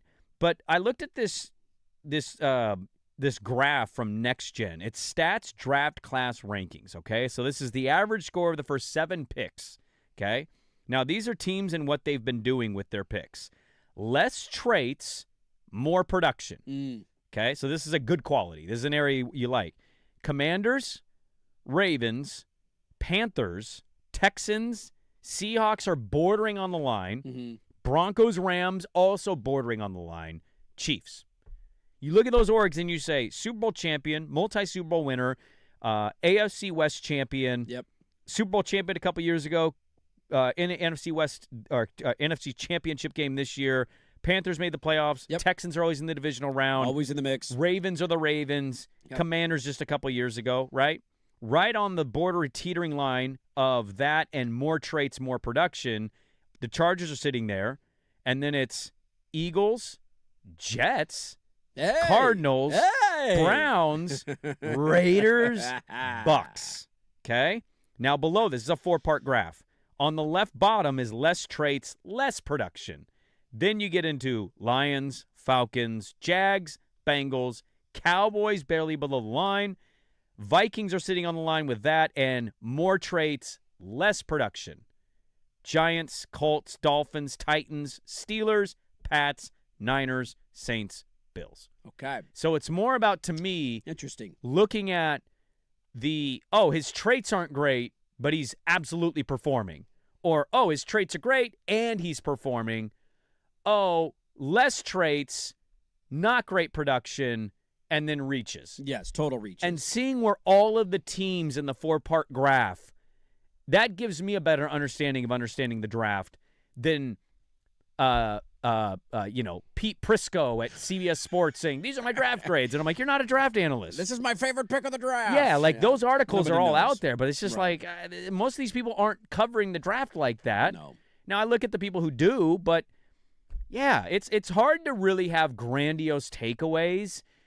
Fans who live and breathe the draft, they're going to have their own evaluations and thoughts. But, also there is the part of wait and see. Wait and see. What are you telling me? That my mock and my prediction on this player isn't 100% accurate of how his career is going to go? Is that what you're telling me right now? Well, right. And you do have a history of this. The Of Niners course you do have a history of, when you look at, and Warren Sharp was all on this all weekend. He was all over the Niners. Yes, he was. They do reach, and a lot of their guys don't hit. And so, there's an element of truth, but also sprinkled in there is the wait and see. And then it's also a breakdown of, there's some really good teams who are also in the Niner camp. The Seahawks are in this. The Patriots are in this. The Steelers are in this. The Rams have moments where they reach and don't hit. So, a lot of teams do reaching, some teams more than others. It's just, I look at it more that vantage point than saying, the Jets won the draft this year. They're the Jets. Right. They'll find a way to ruin this. It's funny because I felt like two of the headlines for me coming out of the weekend, I didn't follow the reaction to every single team's collective draft, right? I don't have enough time, nor do I have enough care to do that. Two that did seem to stick out in terms of the reaction from pundits and national voices and all of that were San Francisco. I saw a lot of that this weekend, of the arguments about Lynch, and he's reaching and he's not a good drafter, where there's certainly some truth to that, dude. The guy has struck out a number of times. And the counterpoint to that would be, well, what GM doesn't, right? We're in the middle of crowning John Schneider, rightfully so. He just won a Super Bowl championship. His second title. Yeah. What was the talking point about him for the last 5 years? He can't find an offensive lineman. How many guys did he whiff on in the draft that weren't impact guys? Under Russ, they could never get it figured out up front. He had issues. Every GM is going to have their ups and downs. So I certainly understand the criticism of Lynch, although to your point, when you've won that much as an organization, maybe again the argument is it's because you got an elite head coach and John Lynch is not an elite GM and the coach overcomes that. Could be true. I get why from their perspective they're kind of bowing their chest a little bit, saying dude, look at it. We're in the playoffs every year. We're in the mix every year. Right. You're going to criticize me for drafting when we've had this run of success over the last however many years. I understand where the reproach is. The other team who was in this same category, some would even argue worse than that, would be Jacksonville. Jacksonville took like a tight end in the third round that was projected to go undrafted. Yeah, there were a lot of people that didn't like Jacksonville's And their draft. GM comes out afterwards and says, well, very similar to John 34-year-old Lynch. wonder kid. The wonder kid says, well, who cares about outside evaluation? We evaluate these guys. Yeah. And it might not be consensus amongst teams. We saw something in this player that we like. The funny part about yelling about it or crowing this or that in the aftermath of the draft is you're likely going to have to eat your words in one way or the other months down the road, because there will be drafts that we criticize right now that turn out next year to be impactful drafts and have guys playing right away at a high level, and vice versa. Drafts that we look at and say, man, I love what that team did. And then they fell flat, on their face, and it never really quite worked out. That's why reacting to all of this is incredibly difficult. The NFC West angle is interesting. Like the Niners, I don't know where they fit with Seattle and LA. They certainly were close last year. We'll see if they can stay healthy next year. It's They a tall weren't task. close, though. Like, they split, I would say they but were weren't. early in the year before injuries piled up. Back half of the year, certainly not. They got demolished by Seattle a couple of times and couldn't move the ball to save their lives. But I also think injuries played a huge part of that. The Rams one, like a lot of people are kind of dunking on the Rams right now. And again, I get it because nobody saw Simpson going 13 to them. And it feels a little reachy. The McVay stuff was really weird. Mm-hmm. The other part of that, though, in the back of my mind is the Rams had 2 first-round picks this year. Remember, they made the trade with Atlanta for Pierce, which, by the way, those Chargers completely going away. That's a whole story we haven't even talked about yet. As long as you say you're sorry and you seek proper help, this will all go away. Sure, no big deal here. Just chasing her down on the highway, ramming his car into her, nothing to see here. He's really lucky that she was like, let's move on. The 13th pick they got in that trade, so that was the Simpson one. They also had their pick, which was, 28th, 29th? I can't remember exact back end. What did that pick turn into? Trent McDuffie. Mm-hmm. There was teams who were taking corners in the back end of the first round. The kid from San Diego State went around that same area. Yep. The Rams acquired one of the best corners in the NFL. And, they had to pay him. But, again, in L.A., that doesn't seem to be a problem with the salary cap. And so they turned one of their first-round picks into one of the best young corners in all of football. Right. And so on the one hand, I want to criticize your first round of saying, why would you take Ty Simpson 13th overall? On the other hand, they unquestionably got better this offseason. And so I can critique that pick while also acknowledging, dude, you're not going anywhere. Your window is still wide open, and you were a couple of plays away from beating Seattle in the NFC title game. So I have a hard time reacting to all of it because it ends up aging like milk in August, and none of us have any idea how these players are going to be. Still fun, though, because it will create a lot of opinions from media members across the league. Yeah, I mean, if you just look within the division, so Warren Sharp put this one, and this is based on draft capital over expectation. Yes. So expected capital to be used on player versus actual use. Yeah. Okay? He did a graph on this. You look at it right now, reaches. When you go to the reaches, Seattle's 27th, the Rams were 31st, the Niners were 32nd, the Cardinals were 28th. So they're all in the bottom of the league? So, I guess my thing is, and I certainly have questions, too, about anybody I think does with picks, right? Yeah. I just, you're telling me the Seahawks who just won it, we've seen them reach before. The tough thing is just the analysis of, this guy should be fired, this guy doesn't know what he's doing. And then you see the teams on this list, the Broncos, the Steelers, the Bears, the Seahawks, the Rams, the Jags, the Texans, the Niners, the Chargers are on this side of the graph. And then you look at the positive side, Commanders, Panthers, Colts, Bengals, Jets, Giants, Raiders. I mean, a lot of those teams don't have Right, these are also all built off of largely faulty premise is the right phrase. Yeah, but it's an evaluation of non-operating Yes. NFL general managers. Yes. I think that's my hard thing is not that there isn't some things to raise the alarms about, but we are reacting to the people who create the imaginary versus the deciders who don't create an imaginary. They just do it. They just do it. Now, I'm not saying the guys who create mocks don't know what they're talking all about. wrong, or the guys who are the GMs are all right. Of course that's not the case. There's always an There's in-between. a lot of good and bad on both sides. And I have respect for the people that actually put in work, like the real ones, the Dane Bruglers, the Matt Millers, the Jeremiah, Daniel Jeremiah's, the Bucky Brooks. There's a lot of people that devote what they do to this, and I have a lot of respect for that. That's why I read and consume their content. I also, on the other side, have people actually in the organization, actually grinding tape, actually with scouts, having real breakdowns of this stuff. Right. And I'm just supposed to believe that because the mocks were wrong or the evaluations of talent going in were one thing, that because they weren't, it means those guys are idiots. Especially when you name that many good teams. John Schneider, like I called it out last year, they went on a Super Bowl run. I'm an idiot. He was right. Yeah. The Rams, they've been doing this for a long time. Yeah, we can criticize the Ty Simpson pick all we want, but what if Stafford retires in 2 years and he takes over the reins and he's running McVay's offense at a high level? The Texans have an elite defense every year, pick. and they're seemingly in the divisional round. The Jags took a huge step. The Bears took a huge step. The Steelers are seemingly always in the mix. Sean Payton has got a lot of respect in Denver. Like, all of these organizations that I look at and go, man, those are well-run organizations, seemingly in this, did they reach? How big of a reach was this? And I'm like, well, it was based off of a winning. Media premise. That's yeah. The interesting part, and we'll get to a couple local angles here in a second. When you were going on that rant, I thought of our own organization here in town. Who did we hire to be our assistant general manager? Mike Schmitz. Yeah, a guy who came from the TV world, evaluating prospects for the ESPN for the NBA draft. Who did you take in the first round last year? Well, he illegally contacted him and then took him. Is this suspension lifted yet?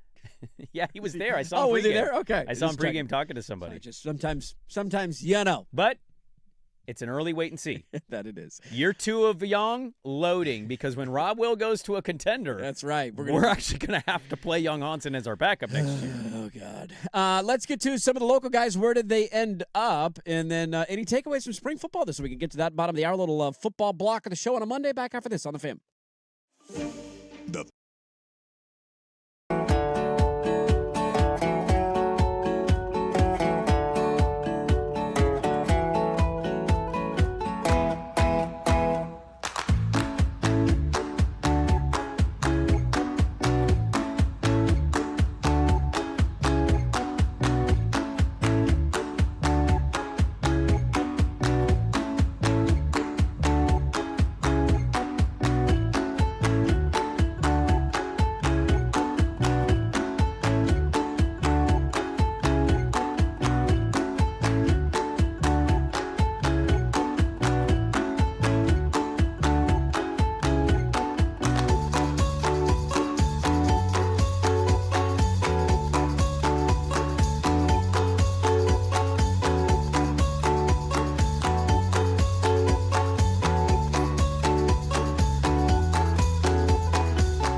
Did you watch the very real / fake football this weekend?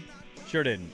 I saw a highlight. I saw Raiola hit Stewart in stride. And People thought he looked chunky. Uh-oh. Dylan, little fat. wasn't he always kind of chunky? Yeah, I didn't really have that takeaway. I just know that chunky. became a social media thing from this weekend that I chuckled about. He's also the backup. Why do we care about what he looks like right now? I don't really care. I did not see Oregon State, but I did get 2 random texts on Saturday. Oof, if this is the Beavs, it's going to be a long season. And I went, that bad, huh?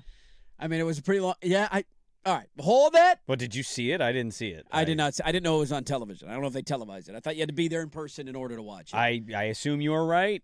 But I don't know. We'll get to that coming up in a moment. Some local angles, the guys we talked about, obviously, on Friday. Sadiq went to the Jets, 16th overall, poor bastard.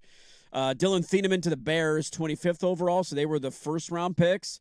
Friday, you had Emmanuel Pregnon went in the 3rd round, fell all the way to Jacksonville. I was kind of surprised by that one. I thought he was going to go higher than that. I didn't think there was a lot of red flags there. He's a no-nonsense guy, an incredibly serious, focused, like just one of those, like, don't mess with him, which is exactly what you want on the offensive line. The takeaway that I also got from the draft, and I think this is where Pregnon falls, it seems that internally with organizations, this was a very weird draft to evaluate. Yes. When you don't have quarterback-heavy draft, if for whatever reason, you would think like they'd be licking their chops and like maybe have it more dialed. It's almost like the no quarterback thing breaks brains because then you're like, wait a minute, we're 3rd? What are we supposed to take now? We're 5th? Wait, and we don't have a quarterback option? Like I feel like it just shakes the draft up in it like it's a big wave. It just starts from the top and it waves its way all the way throughout. And so I'm kind of with you because Pregnon was maybe a late 1st round mock to early 2nd, and he fell to the 3rd. And then I saw the takeaway of this seemed to be a very weird year for NFL general managers and organizations to evaluate from what is, to our earlier conversation, what's a reach, what's not a reach, who do you take, when do you take them, Everybody will have a different perspective. Kennedy went in the 4th round, so did Betcher. Kennedy went to the Chiefs. Betcher went to the Colts. Malik Benson and Alex Harkey were 6th-round picks. Harkey getting drafted. Like, all right, good luck with that one. Benson went to the Raiders, and Harkey went to the Chargers, I believe, if I'm not wrong on that point. So Harkey's a Charger.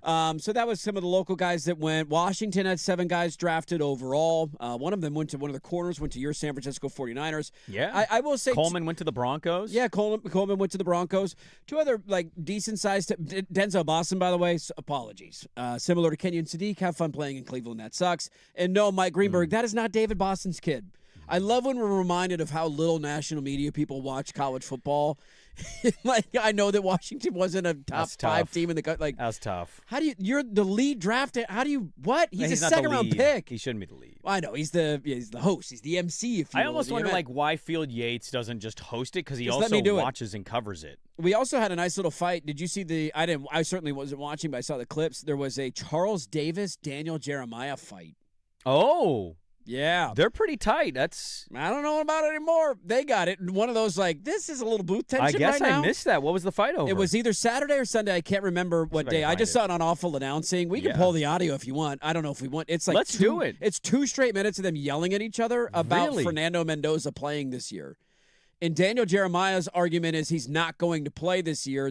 Tom Brady talks about how we ruin young quarterbacks and we don't develop them properly. That's why they went out and got Kirk Cousins, and basically this whole, like, he's not going to play. He's going to sit for over half the season. And Charles Davis is like, you're an idiot. He's the number 1 pick in the draft. He's like, Kirk Cousins might start the year, but he's definitely playing in the first 6 weeks of the season. Oh, I'm seeing it right here. Who So would have thought that this synergy would bring us first take in the 7th round of the draft? That was what it was, 7th round. Like, and I'm just like, what am I watching right now? And Eisen's awkwardly on there, like, what is happening? These guys are just going at each other's throats.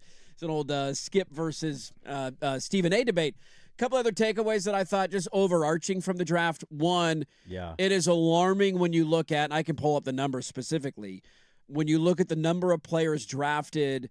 This is more of a college football angle, to be honest, from Power 4 to Group of 6 to FCS level. Like, it is jaw-dropping how much those numbers have changed, because if you're a good player at the lower levels, what do?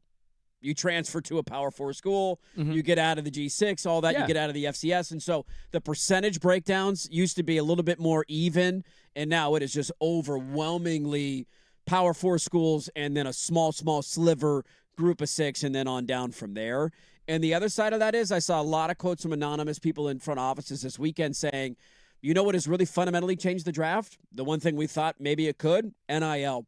The number of guys who were getting paid a decent amount of money to stay who would have been, 4th, 5th, 6th round picks, but decided, dude, I got a big payday in college. It's probably more than my rookie contract. Maybe I can play my way up. A lot of guys are choosing to stay one more year because of the financial impact of it instead of going to the draft, and it's weakening some of the further down draft boards in the later rounds. I saw some of that complaint. I forgot what team it was. It was the Ravens. I think it was DaCosta was like, NIL's killing the talent, and I don't know about killing the talent, but I think it waters down the pool a little bit. I deal with it. Yeah. You think it's their fault? Like, if you could go to the Ravens and make $680,000 to get your brains beat in by NFL players, or come back the schools pay me 1.5 to a college and make 1.2 to Right. 2.5, like I'm doing that all day. So like I've seen that complaint. I've also seen the mocks for next year. Ooh, who do we got? Number 1, Arch Manning. Well, next year, look. It's Jeremiah Smith has to be number 1, right? It's fair to remind ourselves that at this time a year ago, we were all like, Nussmeier, Klubnik, Aller. By the way, talking about reaches, people were livid that he went as high as he did. There's a host in Pittsburgh that tweeted out, if in 250 days the Steelers draft Drew Aller, I think he said quit. Uh-oh.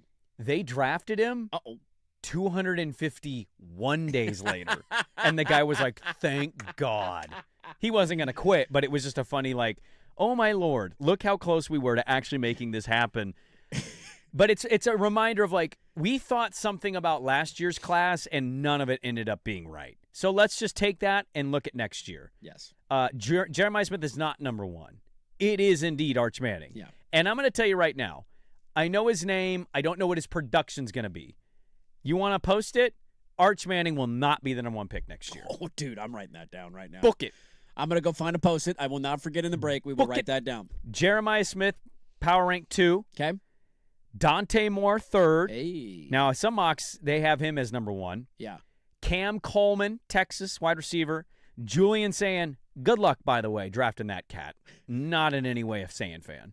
Leonard Moore, Notre Dame cornerback. Dylan Stewart, edge rusher, South Carolina. Yep. He's going to be higher than 7th. Yes, he will. A.J. Holmes, defensive line, Texas Tech. Mm-hmm. Carter Smith, tackle at Indiana. Colin Simmons at Texas. Mm-hmm. He's an edge rusher. Yes, he is. And then you kind of look through it. C.J. Carr is on this list. Jamari Johnson, 15th from Oregon. Oh, how about that? Mateo, 23rd. And Amari Washington, 29th. Mateo going that high would be surprising. He's leaned up this offseason. Let's connect His them. numbers were bad, but I think this is it for him. You better be having, what did he finish with last year? 3 sacks? I'll pull it up. It wasn't very good. He's leaned up in the offseason, and that leads directly into my next segment. And let's talk a little bit about the football we saw. Evidently ugly in Corvallis. What do we make out of Eugene? Don't worry, I did watch, so I'll give you any takeaways in case you didn't. Not a ton out of the weekend, but we'll get to it, and we'll react to it next on The Fan. Now, from the George McCoy and Warren Allen Sports Desk, a Sports Center update on the Fan Sports Network, 105.1 FM and 1080 AM. Brought to you by 808 Hawaiian Restaurant, mixed plates like Grandma used to make. If your grandma were from the Big Island, Woodstock, Burnside, Beaverton, or online at ate-oh-ate.com. First on The Fan, it was a historic second half collapse by the Blazers in Game 4, the first round series against the Spurs. And they're now on the brink of elimination, losing to San Antonio 114-93. They were outscored 73-35 in the second half. Game 5 Tuesday at the Alamo. 3 games on the NBA playoff docket today. First up, 5 o'clock on NBC. Magic leading the top-seeded Pistons 2-1. Detroit, though, a 2.5-point favorite on the road. 6:30 on the Peacock Network. Thunder trying to finish the sweep of the Suns. They're 10.5-point favorites in Game 4. The Nightcaps at 7:30 on NBC. Timberwolves up 3-1 on the Nuggets, but they're without Anthony Edwards and Dante DiVincenzo for the rest of the series. Denver, 11.5-point favorite. Sophia Wilson with their first goal of the season. That was the difference in a 2-1 result over for the Thorns over Angel City. Portland second in the NWSL table. They host the San Diego Wave Wednesday night. More sports scores and stories in 30 minutes. Jason Swigard from the George McCoy at Warren Allen Sports Desk. Hurt, missing work. Insurance companies acting like jerks. Don't call your mom. Call George McCoy at warrenallen.com. The home of Dirt and Sprague. Weekday morning, 6 to 10 a.m. The Fan Sports Network.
All right, welcome back in. Who the hell knows what draft takes, but I love it. Love sharing them. Why not? I mean, I get a lot of draft takes, and, there's still a lot of wait and see. And yeah, I mean, I was just joking with the boss because he's a big Giants fan. I saw him walking in. He was like, yeah, I like the draft, but I was listening to you guys. Kind of the same takeaway. Like, who the hell knows? I liked the Evan Neal pick, and I'm like, yeah, that's the way. I thought Elliott Williams was going to be an all-star in Portland. I just if you're going to be like, why did we take this guy in the 5th round? Who the hell knows, man? He was projected to go undrafted. I'm like, was he? The 49ers starting quarterback right now who saved them from the quagmire that was Trey Lance was Mr. Irrelevant in the NFL draft. So none of us know what we're talking about. Let's get to, by the way, some thoughts coming in on Pregnon about the age, and maybe that dipped him down the boards a little bit. That certainly could be the case. No I know doubt. he was an older college football player. But the mocks didn't have. All I'm saying is the mocks were late first, might sneak in, second, mid-second. Here he is. He's in the third. And it's not it's not to me what are these teams passing on for? It's more well, they clearly didn't see the same thing that the mocks saw. They certainly did not. Let's get to the spring football. Did you watch any of it? I mean, by watch, do you mean did I see the highlight of Raiola throwing to Stewart and Did you see a highlight? Yeah, you saw was a highlight? Benetti on the call of that? That was not Benetti. It was I don't know the guy's name. It was some random dude and Kenyon Barner were calling the game. Well, I heard Barner. Yeah. But the highlight kind of sounded I'm like, Benetti wouldn't be calling this. He's got to be at a Tiger series or something, right? I thought the same thing when I turned it on of that voice sounds familiar. Then they put him in they showed the camera in the booth and it was that's definitely not Jason Benetti. But sounded somewhat similar to him. No, I did not watch. What's the matter with you? You got better things to do on There's an 80 nothing to Saturday? learn from these games. It is maybe the dumbest thing that you care about is spring football, and I get all the bad and good takes from both these programs, and then I go, can we wait and see anything against a relevant There's team? no concrete takeaways. There's none whatsoever. It's spring football. It is what it is. It's a chance to get to watch some of the young guys for the first time. The main thing for me coming out of it is there is a sincere pride that I have in turning it on every year and seeing it somehow get bigger than the year before. They had attendance-wise? They had almost 46, right? 46,000 people were at a practice this weekend. And my takeaway would be you couldn't find a hiking trail or a lake or to go to the beach. This is what I love, though, dude. We get hit with the label all the time on the West Coast that we don't care about sports as much and we're not as passionate. I'm okay with them not caring about this. I mean, it's fine, dude. We have every other Saturday the rest of the spring and summer to go on a hike. No doubt. What is it to take one Saturday to go to a free football practice? Sounds like a guy that loves free football practice. Sounds like a guy who wants a little more support for his program down in Corvallis. Would you have 46 people in your crowd? Look, I genuinely take pride in this. They filled up the lower bowl. I don't think they did. No, they didn't. I would have gone, but then I ended up stumbling into Blazer tickets, and I didn't get home till midnight on Friday night. And I'm like, I'm not turning around and driving 2 hours for. You also were sick a little bit at the end of the week. This isn't going to happen. But next year, I genuinely think that I'm going to take Teddy down to the game because it's just fun, man. As long as the weather's nice to run around, there's no real sense of I'm missing action if my kid wants to leave the stadium and go run around the concourse. The reason why it is a big deal is because this is a big recruiting weekend for them. Mm-hmm. And they had shout going on at the end of the third quarter. The whole teams were out there, and the recruits were raving about it. And so they turned it into a winning weekend for them.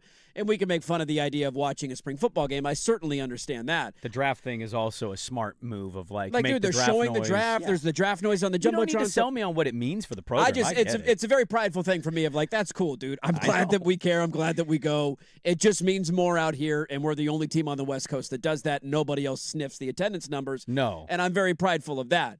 Outside of that, from a football standpoint, you want your takeaways? Evan Stewart's back in a uniform, which is a great sign. Now, he was wearing a non-contact jersey. So he was wearing the green. Does that make the touchdown less impressive? He argued after the game, because don't worry, I watched his press conference, that he would have scored either way because he ran a fade and he beat the guy off the line of scrimmage. So he argued that he would have scored either way, and I think he's right on that one. It did change his calculus probably a little bit running a slant over the middle when he made a couple of catches where he would have got hit, knowing that he can't get hit. Sure. But I think just seeing the reminder of him back in a uniform was great because he missed all of last year. Mm-hmm. And then, I think the other guy that we've kind of circled, a lot of knowns about this team, a lot of guys who are back for another year. DeCorian Moore and the pop that you're going to get from him in year 2 is going to be a massive storyline for Oregon next year. And he came out on the opening drive, and I want to say Dante only played one series the entire game. It was the first drive of the game, and they scored a touchdown. I think he went to DeCorian 3 or 4 times, and they seemingly had a good rapport, which they did last year, but his season was cut short via injury in the back half of the year. So, look, I don't blame anybody for not having football takeaways. I don't have a lot of them. You split the offensive line up, so you have a defensive line that's largely dominating. Does that mean your offensive line sucks and your defensive line is great? Yeah, because they play a real game. They play a real game. Yeah. So you have 3 starting offensive linemen on one team and 2 starting offensive linemen on the other team, and so the defensive line is just going to win largely in that regard. Well, also going in, your defensive line, breaking news, is better than your They brought a lot offensive of guys back this year, no doubt about it. But I think the wide receivers were the 2 guys I identified. This is the biggest thing. Which is Evan Stewart, great to see him in uniform again, back in action. Some guys were banged up and didn't play. Jeremiah McClellan was one of them. And DeCorian Moore, I thought, had a nice little pop. Outside of that, seeing Dylan Raiola in a Duck uniform, I will admit, very, very weird. I've seen the highlights. I've seen the practice film, here or there when they put out stuff on social media. Yep. Seeing it in a game, little strange. That's still going to take a while to get used to. Yeah, look, the Oregon State side, I had people telling me like how unimpressed it was. I don't They even also know. don't have enough bodies to run a spring game. They're doing a Yeah. thing like 2 points for punts. Well, they missed field goals, so that was awful to see continue. Murphy, I guess, was the best quarterback of the bunch when because they were doing more situational stuff. I think, like you 3rd can't and play a full 15, game. and Right. yeah, they don't have the bodies to play a full game, and it's been that way in Corvallis forever. It's been that way back to Mike Riley's second tenure. So, it's cool. What's cool to me is I don't know about sellouts. I think that's a bit much right now. It's cool to me that he's bringing back into the fold, like, not that Bray was anti, right? But, like, seeing Brandon Cooks on the sidelines and doing social media, and he's like, dude, he's got some juice, and just seeing he brought Mitch Canham on to be an offensive play caller jokingly and having fun, like, right. Just getting different vibes. Because Trent Bray was one of them. Yeah, he's one of those, but, like, also operated in a very more strict, non-fun manner outside of the team itself. Other than that, dude, I don't even know who the team is. Yeah. If you want me to be really frank It's completely about it. new, Like, all of it. there's going to be some names that go, oh, yeah. And That there's guy. going to be a lot of names. Who? Where? Yeah. What? Who? And Oregon State's got a lot to prove to go from 2-10 to whatever this is going to be year 1. Yeah. If I have any takeaways, and I don't, but, like, for you, my only question follow-up wouldn't be like, how was the game? It'd be more like, was there any difference in play calling, or is it just such a talented group that it kind of looks the same in terms of decisions to call what plays and There what was a moments? takeaway And there. okay, and you're going to deliver one. Yeah. But even then, I'm still going to be countering with, let's see it in games against real Yes. teams with tape and all that. Yeah. But what is your takeaway? Well, Lanning came out after the game and said, "Look, we're just running the basics, The basics? the basic level of offense that we possibly could. You know what? They did not run a single time the entire game." And I looked up at the heavens and I said, "Thank you, Jesus." Ooh, what is it? Not a single bubble screen. No wide receiver That's bubble. not going away. They ran some RPOs that Yeah. were a little more unique that I don't remember them running a ton of, that were like post-snap RPOs. Yeah. That they didn't do. I don't feel like they did a lot of, but maybe I'm wrong in that regard. I don't know exactly what every play call is, obviously. Felt like it was a little more RPO heavy. I mean, just wide receiver screens, I get that they can be impactful. I get that you want to stretch the defense sideline to sideline. They suck. They suck to watch. The one that hits out of every 9, you're like, yeah! And then the other ones go nowhere because the guy misses a block and you get tackled and it's 2nd and 9. And it's like, we should have just ran the ball there. Yeah. No bubble screens to wide receivers, and that was a welcome sign. But to your point, they probably will end up calling some in the regular season. Yeah. There, ladies and gentlemen, we bid adieu to our spring football. We had so much coverage. So much coverage, wall to wall. We had one interview with Jamarcus Shepard. You weren't out for that one. I was not here for that. Yeah, that was I fine. Yeah, it was good. You could clearly tell he was arriving to the facility because it went from car to Yeah. ding, ding, ding, ding, ding, ding. Shut the door. Don't forget your keys, coach. Make sure you get it. I'll give you one other takeaway. This is really dumb, but I'm going to complain about a broadcast of a spring game. Oh, my God. Really? I know. What would you possibly complain about?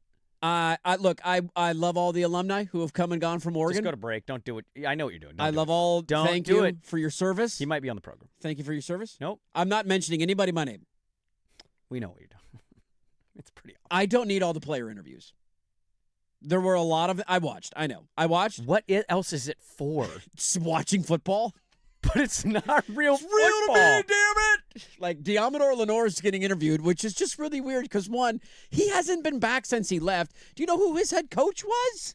Do you know how long ago that was? Mario. Yeah, and Willie Taggart. That's right. He was there for He was Willie recruited T. by Willie Taggart. That's right. He's like, yeah, I haven't been back in thank you for coming back and talking to the team and all that. It is spring football. I don't need an interview. Little Grinch. I don't need an interview, okay? What else do you need to see? I miss an explosive. Don't they still show the game while they're interviewing him? No, they're just hearing the crowd react. They're just showing the guy on the sideline. Can I tell you something? I missed a crowd reaction. What happened? I want to know. Can I tell you something? Yeah, what do you got? You didn't miss anything.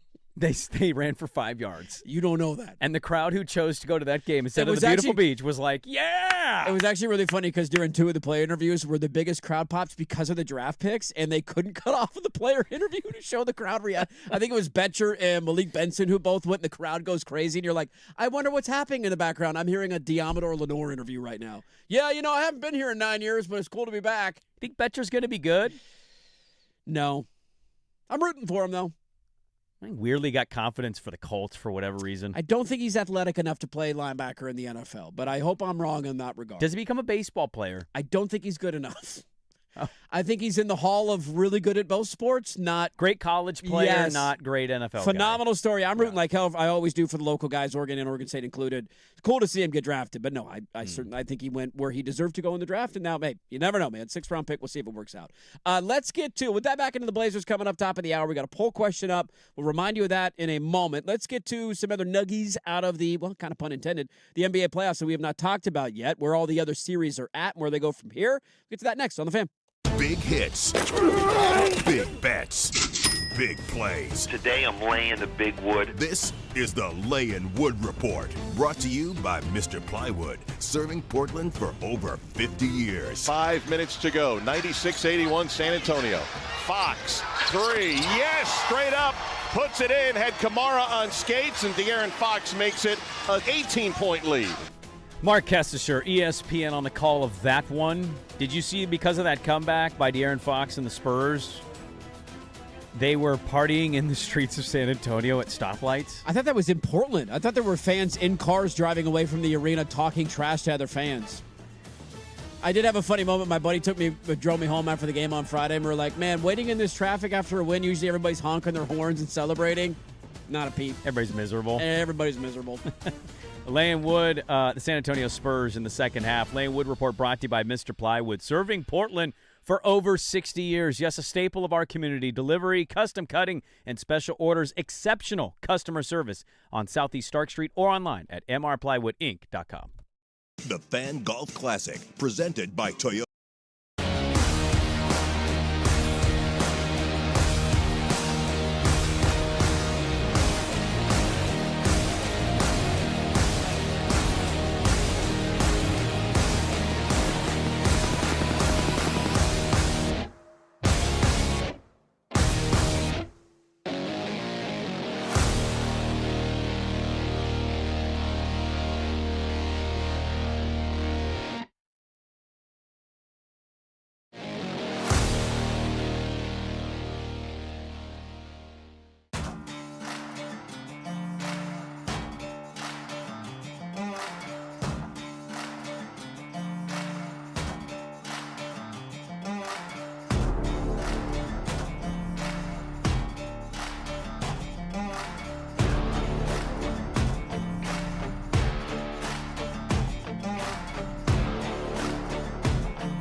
one other totally random note that came out this morning. My football team evidently is going to Japan this offseason. Tokyo.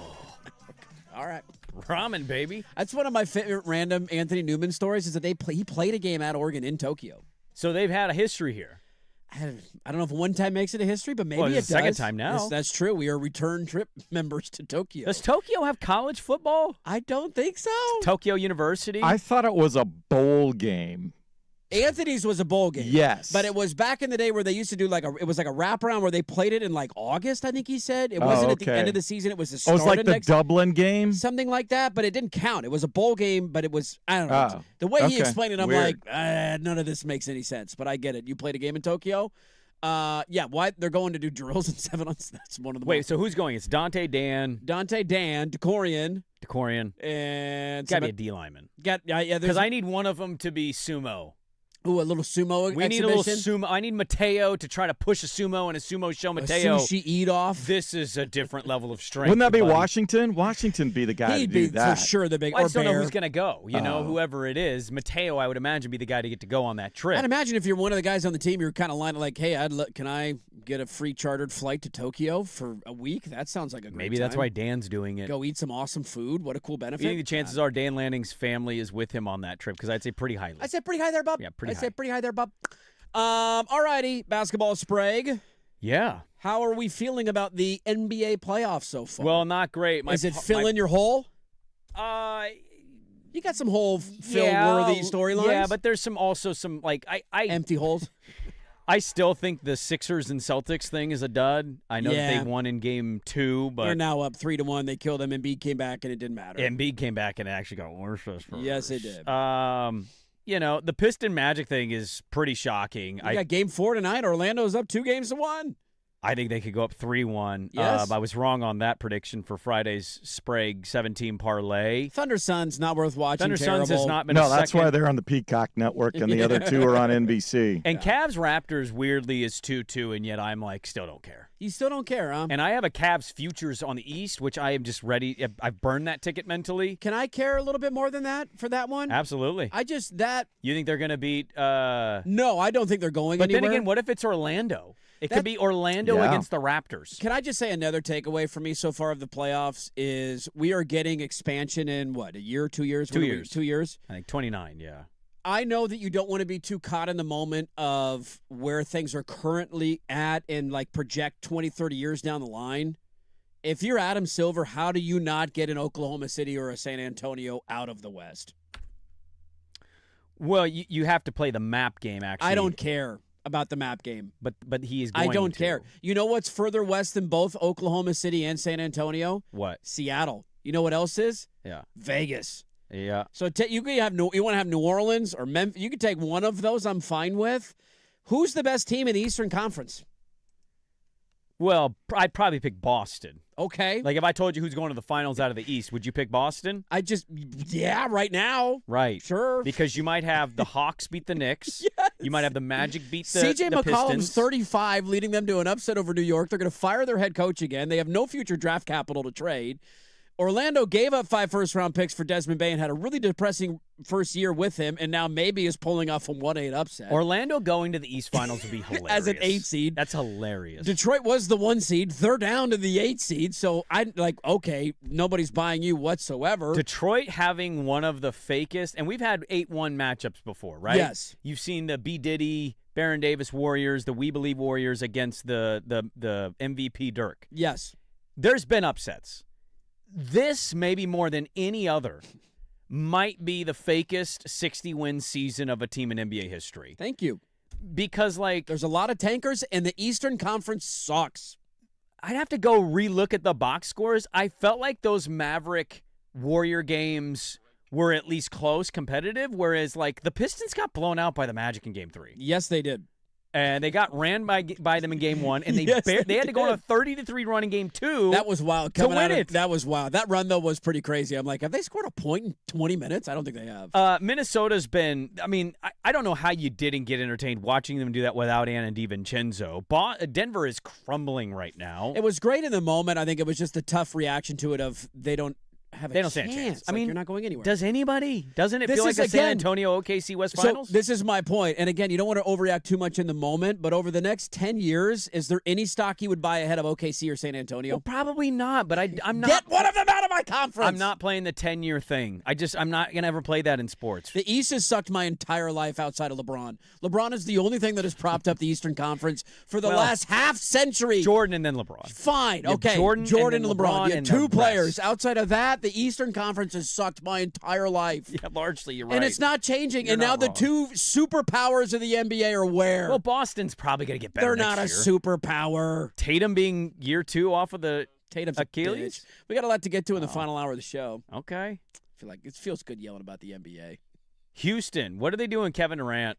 You got to get rid of him. You got to. So another team's going to tell themselves Kevin Durant now will figure it out? Now. The Nets, Starting wrong situation. Now. The Suns. Phoenix. No. Houston, No. Ime Udoka was the problem. We have the right spot for you. There's going to be teams that say, no, we're right for Kevin Durant. Durantula. Here, now. Slim Reaper, please. Lots to get to in the final hour of the show. We'll dive back into the Blazers. Are you more optimistic or less optimistic after whatever it was we saw this weekend in the first 4 games of this series? It is a loaded final hour. Dirt and Sprague, 105.1 FM, The Fan. Are you having sleep issues, irritability?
Odyssey Sports Station. Now, from the George McCoy and Warren Allen Sports Desk, a Sports Center update on the Fan Sports Network, 105.1 FM and 1080 AM. First on the Fan, the Blazers now facing elimination after a historic meltdown in Game 4. They trail the Spurs 3-1 after getting blown out 114-93. They were outscored 73-35 in the second half. Game 5 Tuesday in San Antonio. 3 games on the NBA playoff docket today starting at 5. Magic's up 2-1 on the Pistons, but Detroit's a 2.5-point road favorite on NBC. 6:30 on Peacock. Thunder try to finish off the sweep of the Suns. They're 10.5-point favorites in Game 4. Nightcaps at 7:30 on NBC. Timberwolves up 3-1 on the Nuggets, but they're without Anthony Edwards and Dante DiVincenzo for the rest of the series. Denver 11.5-point favorite. Sophia Wilson with her first goal in nearly 16 months. That clinched a 2-1 result for the Thorns, who beat Angel City on Sunday. Portland now second in the table for the NWSL. They'll host San Diego Wednesday night at Providence Park. More sports scores and stories in 30 minutes. Jason Swigard from the George McCoy at Warren Allen Sports Desk. Hurt and missing work. Insurance companies acting like jerks. Don't call your mom. Call George McCoy at warrenallen.com. The home of the Fan Happy Hour with Luke Anderson. Weekdays 2 to 3. The Fan Sports Network. 105.1 FM and 1080 AM. I play pitcher, shortstop, third base, and center field. Those are the prime positions. That's what I'm trying to tell you. It's time for your Sunrise Guys, Dirt and Sprague. Yeah, you were the best player on your team. Yes, now we talking. More Dirt and Sprague. Straight cleanup on aisle 3. Come get it. Sounds like you're just an athlete. Yeah. Andy Dirt Johnson, Brandon Sprague. Ping pong, baseball, football, basketball. Tennis, swimming, lacrosse, whatever you need me to play, I'm going to go do it. Dirt and Sprague on the Fan Sports Network. Hockey. Whatever, on the ring, whatever you need me to do, it don't matter. Well, you can tell everybody. Hey, let's do this. Final hour. Dirt and Sprague here, Portland Sports leader, 105.1 The Fan, 1080 AM, the Odyssey app, live on YouTube. Good morning, everybody. Happy Monday to you. We got a lot to get to. Hooray! In this hour of radio show. I hope everybody had a great weekend despite having to watch the Blazers do something that we've never seen done before, and that is have a 15-point halftime lead and, go on to lose the game by 15 points. Lots to get to in the final hour of the show. We'll try and have a little bit of fun and not be all doom and gloom, Debbie Downer, although this weekend was pretty tough. Well, the team, we'll just tell you how we feel. The team is the one that dictates the topic. Without a doubt. When they play well, we get happy tissues and we have a lot of fun on our show, and that certainly was not the case this weekend. I did want to read this. So we opened the show talking about I was there on Friday night, and I got lucky enough. A good buddy of mine stumbled into some tickets, offered them to me, and I made it just in time for the start of the game from my round of golf. And you had asked me about the crowd environment. Now, I have not been to a Blazer game. I legitimately think the last time I went to a Blazer game in person was Game 4 of the conference finals. I don't believe I've been since then.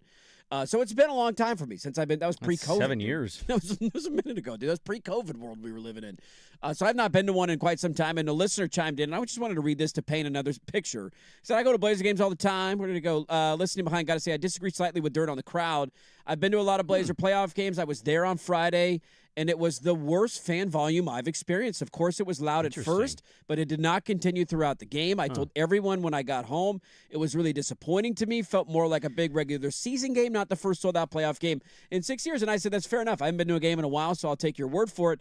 He said, to your point, some better play in the second half would have helped tremendously.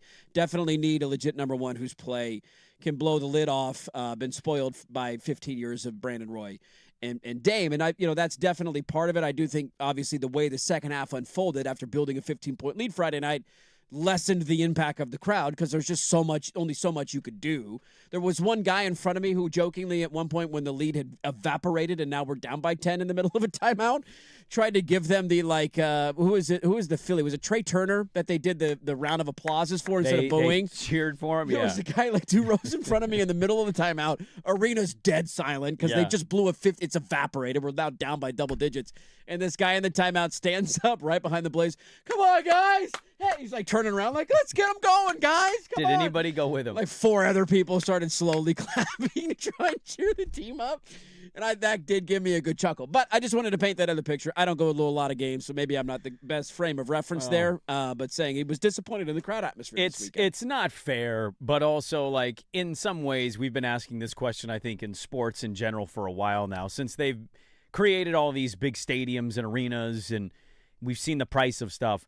You price out the people who care. I mean, you have to kind of ask exactly out what loud, happens. Like, dude, the prices to those tickets Friday We're insane. Where you sat, that It's like ticket, $900. Yeah, that ticket was nuts. Yeah, I'm never spending that to go to a Blazer playoff. So who's going there? You know, it's a Blazer fan, but it's a Blazer fan that's like, by golly, who did we get this offseason? Maybe more likely than not. I think I'm learning in real time that I was part of the problem. Was I not cheering enough on Friday night? I did have a beer in my hand, which limits my ability to clap. You ain't clapping with a beer. And I'm not a big yeller. Yeah, right. I'm not I mean, yeah. I let out a couple of shouts here or there. Where's my towel? I did one of those when I didn't have a towel on my seat. I'm very dependent on who I go to games with. Like, if I'm with the right person, I'll be my normal self. I'll clap. I'll get up for a cool dunk, but I'm not largely super loud guy. If I'm with the right, the other kind of person, they're kind of making me match energy here. Yes. Now I got to be up. Now I got to high five everybody around me. Now I got to clap and chant defense. Most of the time, I'm just a basketball fan watching basketball. Like that Harper dunk, my instincts were like, oh! Yes. I would have had a Lamar reaction if I was sitting in your seat watching Harper have that dunk. But that wouldn't have been great because that was on the Blazer bench side. No. And that was in the middle of the comeback.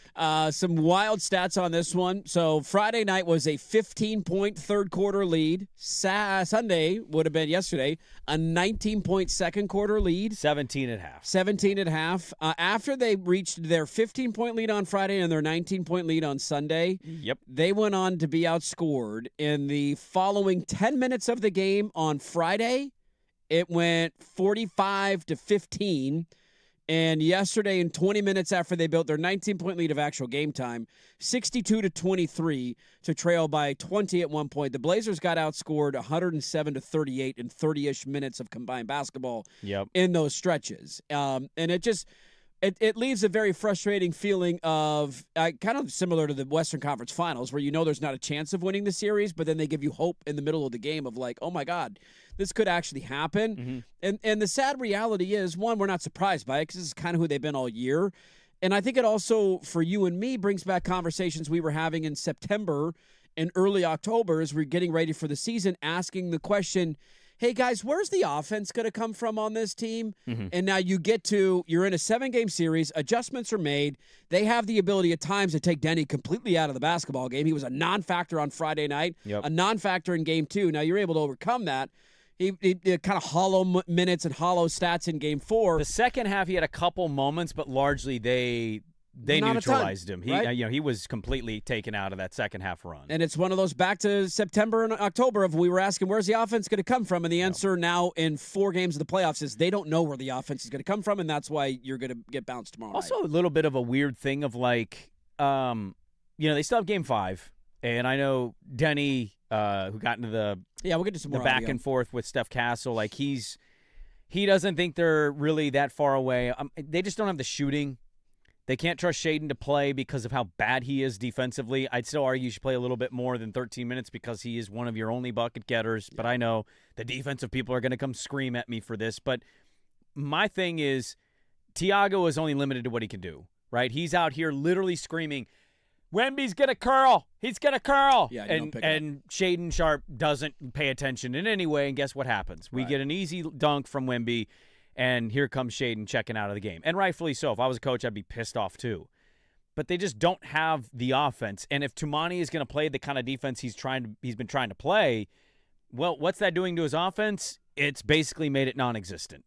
I mean, even like far worse than what his regular season was. Jeremy's had an awful series. Donovan doesn't have offense to speak of. When you don't have guys who can score the basketball, yeah, man, Denny's going to drive, have 2 crash down. He's not going to have an easy look. Yep. Wemby's an alien sitting in the middle. What's he supposed to do? They are lucky that Scoot Henderson had a couple games that he had. They are lucky that Drew Holiday has really stepped up his scoring from where it was in the regular season to what it is. Because if those things aren't happening, this is a 4-game sweep that you've lost every game by 20 points. And I'm also not going to be somebody that because you had leads, that actually shows that you're a lot closer. The reality of playoff basketball is what was the end result and what took place. Were we walking out of the West Finals saying, look how close we are to beating the Warriors because we had double-digit leads in 3 of the 4 games? They were banged up, didn't have their best players available, and they still swept us. The fact that you blow leads and you don't have the offense to keep up, I think that's the alarming thing, and that's the thing to focus on when you get to an off season. And we still have another game. So to be fair, we can kind of hold some of that conversation. Epic comeback starts right now. No. No. I expect him to fight Tuesday. I know we'll talk about that game tomorrow, but I do expect fight. It's just what's the line on that game? It's 11.5. 11.5 again. Yeah. So whether you think to cover the number doesn't matter to me. I think. What did you learn from the series and the things that I highlighted? Being worried about in August and September, and guess what's come back to roost. Yeah. It's the lack of offense. It's the lack of shot creation. It's the lack of shooting. You're the worst 3-point shooting team statistically that went into the playoffs.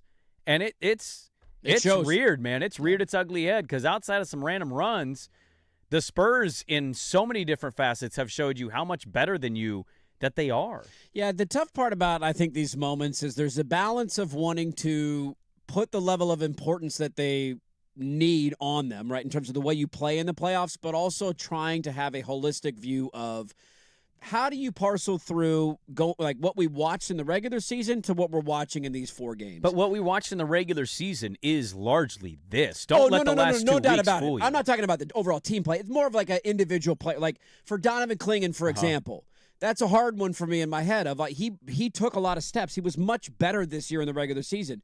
Number 1 in the NBA in offensive rebounds, right? Correct. Right. Number 3 overall in the NBA in total rebounds at almost 12 a game. Those are really good numbers. Yep. And he's been unplayable in 4 games. Yep. And so what percentage of the chart do I give to, all right, we got to the playoffs. He's irrelevant on the floor, almost a liability every time he's out there, compared with the fact that I did think he had nice moments and took big stretches in his second year in the NBA, and you want to grant him, obviously, the ability to get better. He's very young. Yes. He's only in his second year in the NBA, so I'm not saying throwing him out.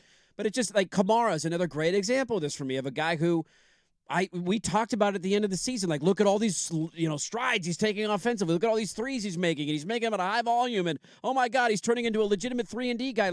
He's a ghost on offense. He's giving you literally nothing. Yeah. He doesn't have confidence to shoot. When he does shoot, he's knocking down his shots. Yep. He can't create his own shot. He can't put the ball on the floor. There's zero impact on one side of the floor through 4 games from 2 guys in your starting lineup who I thought both had good regular seasons. And that's the difficulty for me of the playoffs of, I don't know how many eggs to put in each basket, if you will, and what it means for their individual growth and long-term output on that end of the floor. On the Donovan one, and I know we're against it, on the Donovan point, I'd say I've still put most of the eggs in the regular season. And I'll tell you why. Because you still have to have guys who give a damn. Donovan Clingan will come into next year. That he does, If they lose in 5, and he has, a bummer end of the series, the way the whole series has been, he will go into next year charged up, ready to go, play his ass off, and probably have good numbers again. Hot take. To me, it's more about how does it look? Does it look like this year? Because then I'm going to get to the playoffs and have the exact same feeling. This dude's going to be taken out. He doesn't have a back-to-the-basket game. I can't count on his three-point shot. But if the three-point volume goes up with the percentage going up and he shows me a move or just at least anything, more ability to move, I'm going to feel better about what next year's offense or playoff postseason team is going to look like if they get to that point. If it doesn't, it's going to say, cool regular season player, but whatever. Tamani's different. Because he's 17 a game, it might be Tamani's a lockdown dude who helps our team defense overall, but can still give up baskets to better offensive players, and I hope he gives us 11 points. Yeah. If you can get it, that's a If positive. you can get it. Because right now, you ain't getting it. No. I don't even know what his averages are, but I know in the one game he had 8 in the fourth. Game 3 or 4 he had 2. Horrible. Yesterday, I don't know what he finished with. Whatever my games are that I have mixed up in terms of his game logs. So he was averaging 13.5 a game this year. Yep. For the season, he's down to 7 in the playoffs. He's shooting 32% from the floor, 30% from 3. He can shoot better from 3. Yeah. It's just more like, am I going to go into next season's playoffs expecting some big leap because this was his first playoff? I don't know about that. Yeah. Whereas Donovan is a little more of a raw product, and Tamani, to me, is maybe becoming what he is, with slightly better regular season numbers than playoff offensive output.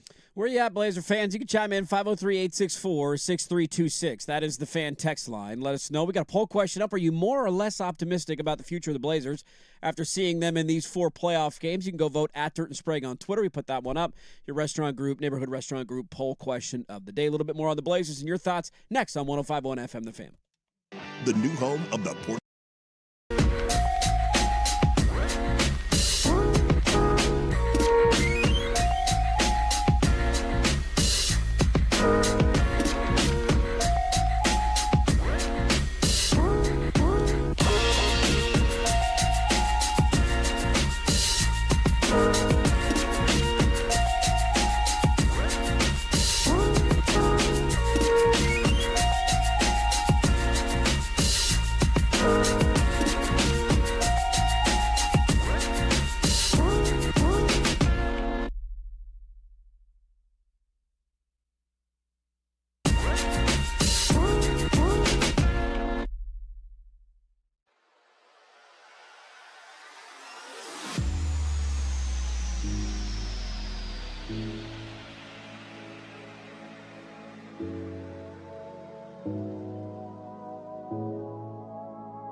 All right. How we feeling, Rip City? Not great, I'd imagine. But hey, that's what we're here for. Let's get through this together. There was one that came in that broke into like 17 different text messages. It was so long that I'd like to. I would love to read it. Those I'll are see impossible for us. Try and put it all together. A couple of quick thoughts here. Scoot Henderson played 27 minutes and scored 0 points. The kid next to me told his dad he wanted a Williams jersey. Don't buy it. He's going to be on a different team next year. Probably. And if he's not, so Young Hansen, our third, going to be a G Leaguer guy again. And then if he is on a different team, Young's our backup. Are those non-Donovan minutes going to be like either positive? way? It sucks because one's not ready to play, and I want to have Robert Williams back. Wait, you don't want Rob Will? I do want Rob Will back. It then further highlights how dumb that draft pick was. I care more about having Rob Will back than I do Without the a draft doubt. pick being dumb. I still will reiterate how dumb that pick. What did you take the year before in the top 10?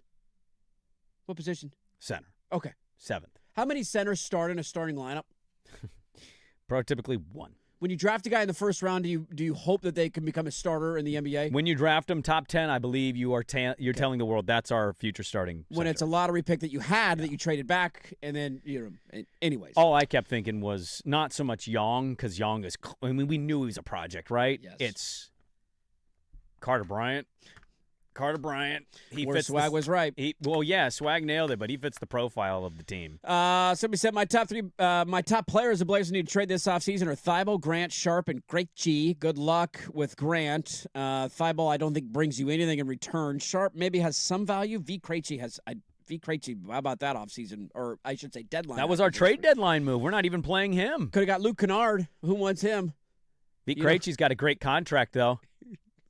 Luke Kennard won the Lakers a game in the playoffs. Did anybody else players. have the takeaway and just think Vit Krejci might be overpaid, even at like $1 million a year? We need anybody who can shoot. Dude, we're supposed to need shooting. We literally took him. He can't Everybody play. told me how great a move that was because he didn't make anything. And in a series where we can't shoot, we can't play a shooter? Where Andy Bunker was right. Wait, you guys reacted to the trade? You want me to do an interview on Vit Krejci? I apologize, Bunker. You were right. Dude, I listened. Okay, I got a confession. I caught some post-game stuff, and I just heard the most prototypical Blazer response I've ever heard in my life.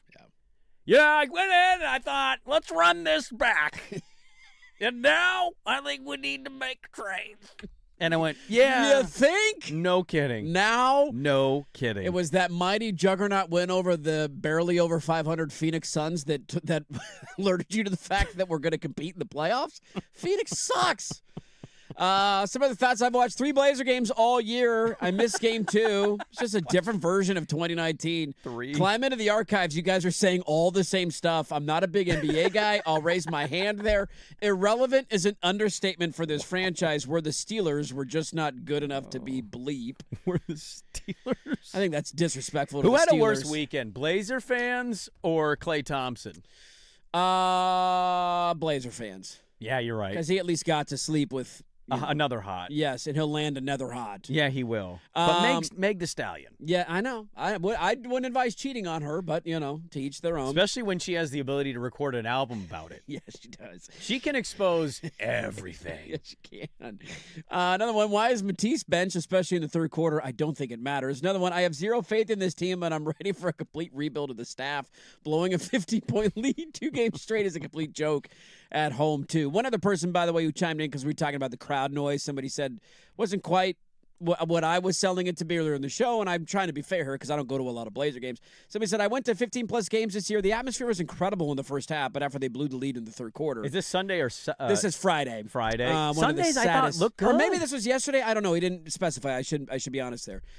Saying it was one of the saddest vibes I've seen all year. There definitely was that. Like, walking out of the arena on Friday was a really weird feeling. Sunday is everybody's seen a dead body basically. Yeah, and I wasn't out either, so I'm going to trust your Friday takeaway. And I didn't like Amazon Prime. It felt like they kind of like neutered the crowd noise. It was really odd. They've had audio issues, by the way, and I didn't realize this because I didn't watch much Prime games, but you pointed to it that they have audio issues all year. I thought the crowd noise was better for ESPN's Sunday broadcast, and then like when that comeback happened, it felt like the crowd tried, and then like you just. I don't know how you don't see that live or on television and go, there's literally nothing we can do here. These guys have just been punked. Yeah. They've all been pantsed. Yeah. They're frozen.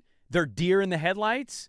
And there's not a clap or a chant that's going to wake this up. No. So, like, I'm not going to bag any bit of the crowd Sunday because I thought they were electric in that first half, especially once they pushed that lead to 19. Yeah, he had a huge lead in the second quarter. Things are going great. They came out the half, and they said it on the broadcast that Tiago was literally like, hey, don't let them come back. They're going to have a the run. Second half on a run. Let's come out ready to go. 8-0 run. Timeout, Blazers. And they came out again. 11-0 run. Here we go. Oh, another 6-0 run. Oh, they've tied the game. Oh, they've taken the lead. Yeah. I don't know what the crowd's supposed to do about that. There's nothing they can. That's on the players. Scoot can't go over. They took out Denny. Drew didn't get it going. Rob had to come in for Donovan. They don't have offense, man.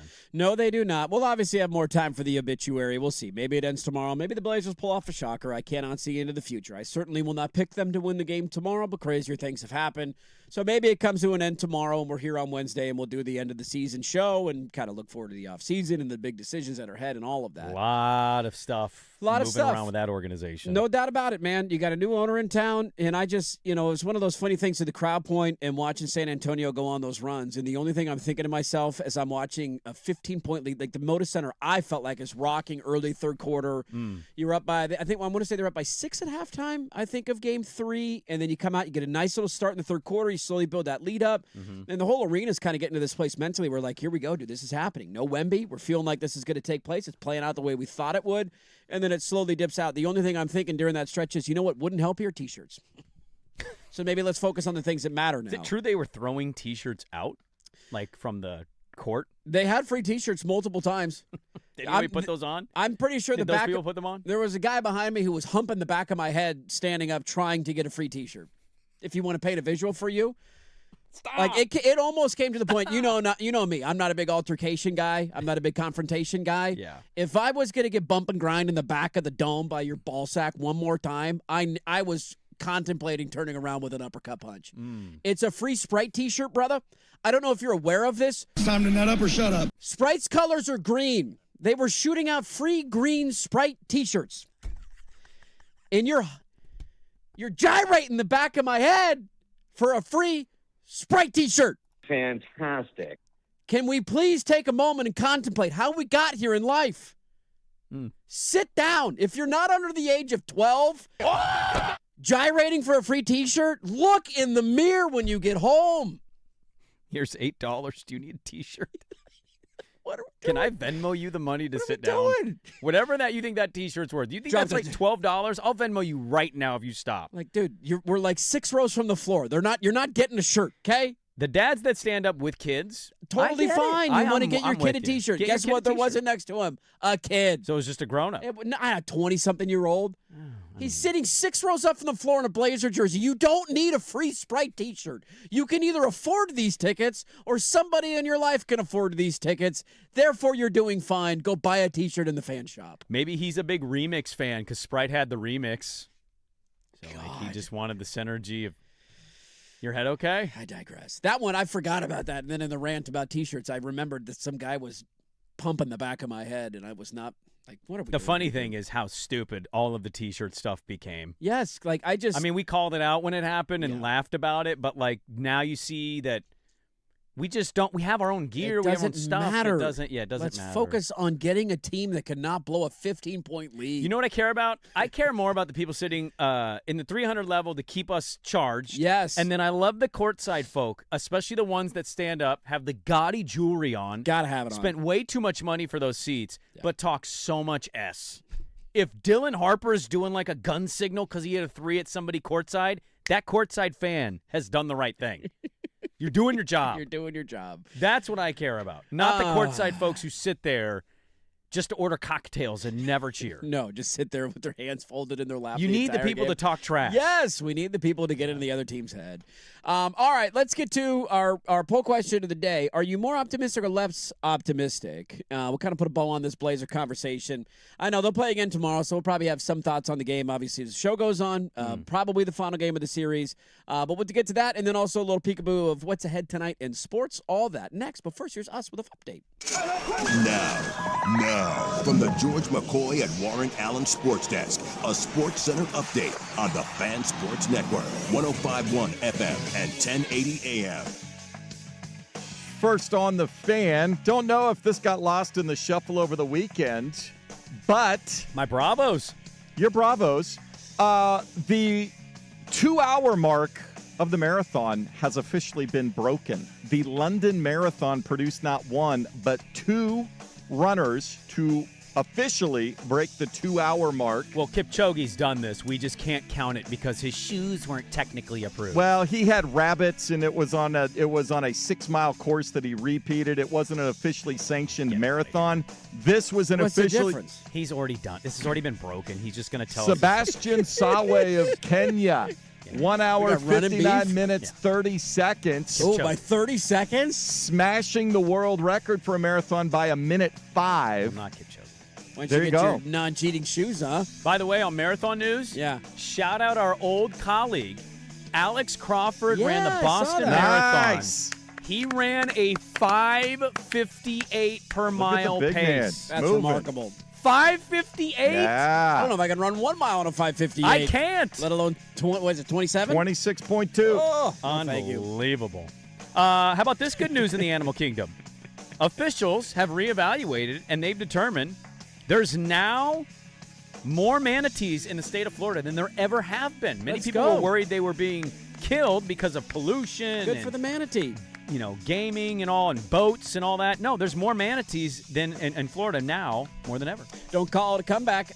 One of the cooler moments of the sports weekend for me, Blazer games going on at the same time, hard to watch simultaneously. Did you see what happened in the Zurich Classic? Yes, I did. I knew Dude. you were going to do this today. Matthew Fitzpatrick, who, by the way, has now won like 3 times in like 5 weeks. It's insane. He's on a heater. He won again. This is the team event, though, and he got his brother into the event on a sponsorship exemption. You know what his brother doesn't have? A PGA Tour card. You know what a win on the PGA Tour gets you? A PGA Tour card. And Matthew Fitzpatrick carried his brother, hit an unbelievable bunker shot on the last hole, and his brother now has a PGA Tour win and is exempt into the PGA Championship Memorial and a full tour card through 2028. You know, when LeBron did that, everybody was really upset. Wonder what the difference is. More sports scores, manatee stories, golf stories in 30 minutes. Jason Swigart from the George McCoy at Warren Allen Sports Desk. Heard missing work. Insurance companies acting like jerks. Don't call your mom. Call George McCoy at warrenallen.com. Your home for the Oregon Ducks. The Fan Sports Network. 105.1 FM and 1080 AM.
All right, are we more optimistic or less optimistic? I apologize to those who were offended by my very graphic details of what happened to me on Friday night. Are people offended? I mean, who wants that happening to their head? I certainly did not want that happening to my head. The poll results are being very wonky right now. I don't really know how to get an accurate gauge of this. So it's, old Elon's machine's not working. You understand, I've been saying it on the show for about a year. I've gotten off Twitter largely, like my personal account. I have the show one up when I'm doing the show. When I get out of here, I'm largely never on it. Yeah. I decided to hop back on. Oh, we're back on the bird? I'm not like tweeting thoughts because I also find those to be honest, kind of stupid. Yeah. God forbid you suggest somebody's not playing well in the moment and then the end of the game they had a good moment. It's like, you still sticking by this? Like, well, he was 1 for 9 when I tweeted this, but sure. Context, Bob. So I don't really do much. Being on it this weekend was eye-opening. I knew that app was terrible. It sucks, yeah. Dude, the amount of times I had to click not interested in this or report for dude, I got to the point where I was reporting all the political ones that were just randomly popping up. Yeah. And I'd be like, sexual in nature. Stop screwing my timeline over. And then they would pop up an hour and a half later. And I had tweets from people responding to accounts I don't follow on my timeline. And it was like, do you find this interesting? And it was like some guy responding to a Chicago Bears draft pick from the 5th round or something. And I'm like, why is this in my algorithm? Why is this on my algorithm? Get this out of here, man. And I'd have to click not interested. And it said, thank you. We will. And then like an hour later, I'd pop back on it. And it'd be the same crap. Get a machine that works. Stop taking all the ketamine. Right now, we have 8 responses to the poll question, like written out responses. And There's no way that's. It's only counting 3 votes. I've noticed our last couple say 2 votes, and I'm like, there's no way. People are responding to it, but not clicking the answer on it. Thanks, Elon.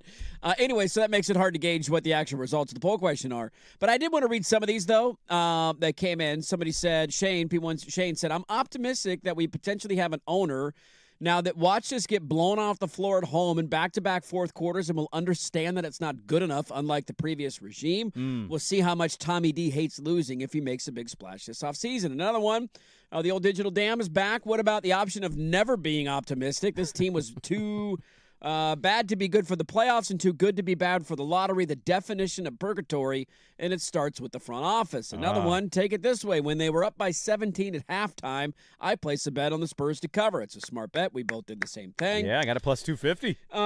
Let's see here. Does this include the news that Dundon is trying to pay the new head coach in food stamps? That came in. I think it's Medicaid and food stamps. Right. Get you to retirement, and then we'll cover your food costs as well. My opinion hasn't changed. The roster needs to be upgraded, and one of the only ways for Portland to do that is through the draft, passing up a chance to do that for 5 playoff games now. Yeah, look. To each their own. So it's just, I think it's a bit of a mixed bag. So it's hard to get an actual response on if people are more or less optimistic. I think we know. I think largely we're on the same take. Yes, I certainly will argue. And this, again, save this for July when it doesn't happen. Yeah. There is a part of me that is more optimistic because I do think, despite all the jokes and the Tommy Two Nickels and what are we cutting or not cutting, I do think he is a competitive person who wants to put a roster on the floor that's better than what we have right now. And I don't think that we're going to go through an offseason of standing pat and rolling it back. And that was the hallmark idea of the previous leadership group. Of any time there was a modicum of positivity or success, they said, bring it back next year. Right. And guess what largely happened? The same outcome, because we never tried to actually do anything. And so that's the one area where you can lead me to be more optimistic despite how embarrassing those losses were this weekend and how painful they were. Not that I'm surprised that the series is going this way. It just is a kick in the junk to have a double-digit lead and let it slip away and pee down your leg, that I think it will lead to. I already would have felt this way, but now I feel more this way, that I think there will be some sort of big swing. Giannis, I don't know if he's available or if he can sign off on coming here, but I do think they're going to try and do something aggressive this offseason. I'd be a little surprised if it was Giannis. That was my biggest takeaway from Dundon's press conference, his introductory one. I know a lot of people are concerned about the lease agreement and the money and where that sits with the city, because we know the state funding's there. I understand all of that is a huge concern. There's some people think this is all a shadow operation to just relocate the team, and we're the new Clay Bennett Seattle Supersonics. That being said, man, like when it comes to the conversation of roster building and competition and trying to elevate, yeah, man, this guy's hyper competitive. Like half the time I would see Jody on the sidelines and she'd be in her Blazer jacket that somebody clearly handed to her or Paul gave her years ago that she never wore and then randomly wore.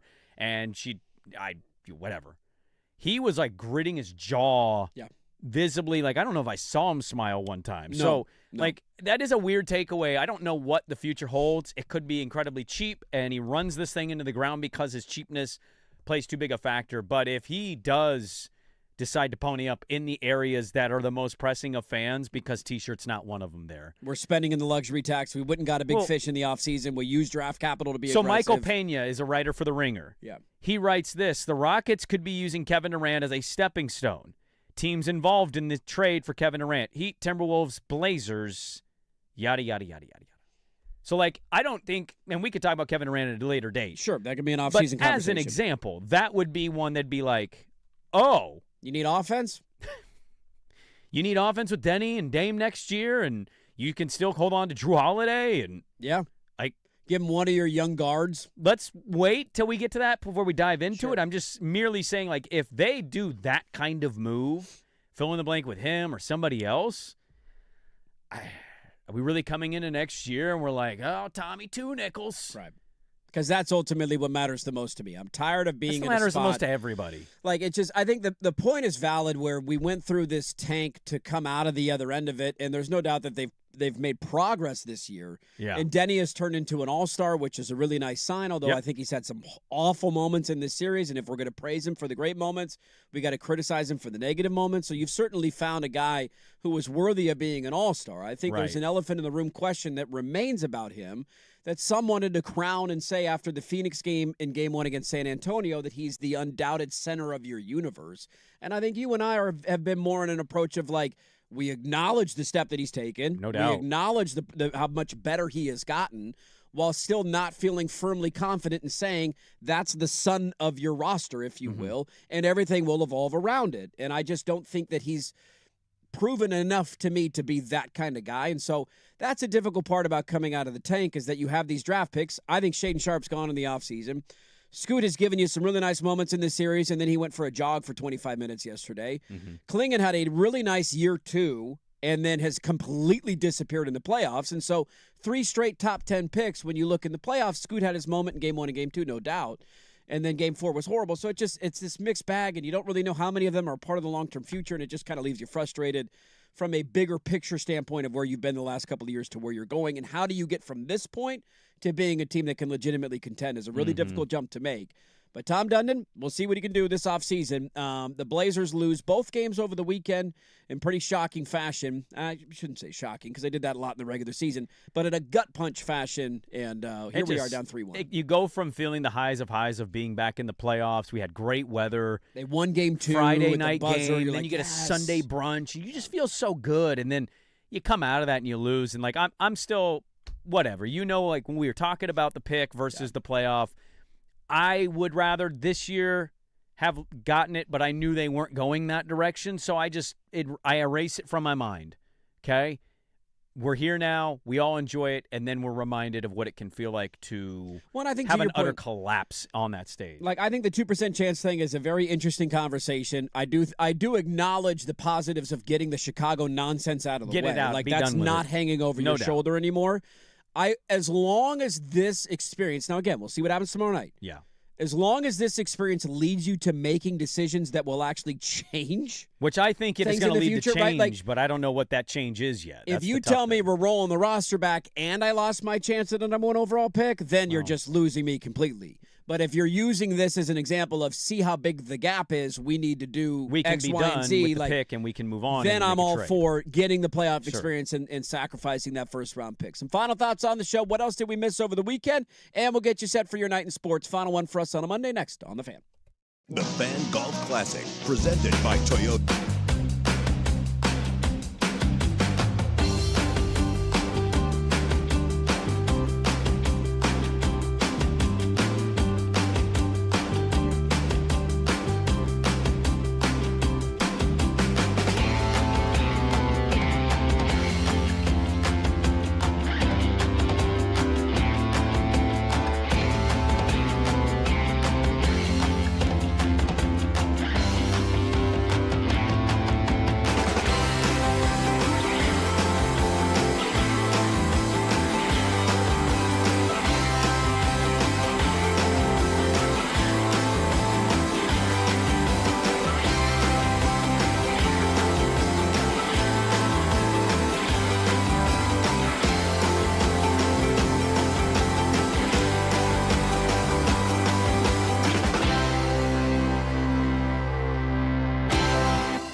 Hey, you guys got a new logo.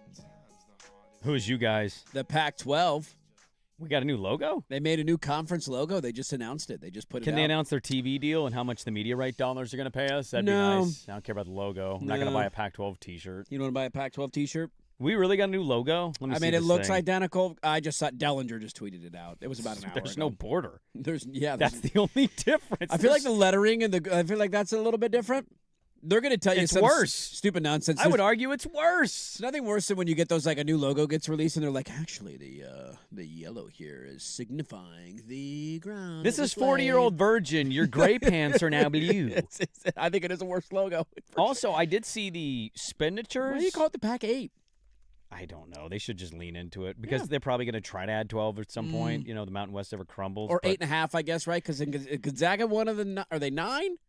It's 9 with Gonzaga, 8 football. With so Texas Pac-9. State. Make it the Pac-9. I did see a God, I can't believe that's a real thing. They really announced a new logo. That is okay. Give me the media rights deal. Like, is my program gonna make $7 million? Are they gonna make $12 million? What's the number here? I did see spending, and I forgot where I saw this. Mm-hmm. I believe last year, just on spending for like athletics, we were third. We were behind Colorado State and Boise State. So if the conference had existed last year, that's where you would have Colorado ranked. State was 37.7. Okay. Boise. Is that all of sports or just football? It wasn't specifying. Okay. Probably football, right? Maybe. That's a lot of money for Colorado State, I'd imagine, but I also don't know anything about Colorado State. And if that's all of your athletic department, that seems a little low. So I take Has to be. football, I think, right? Maybe.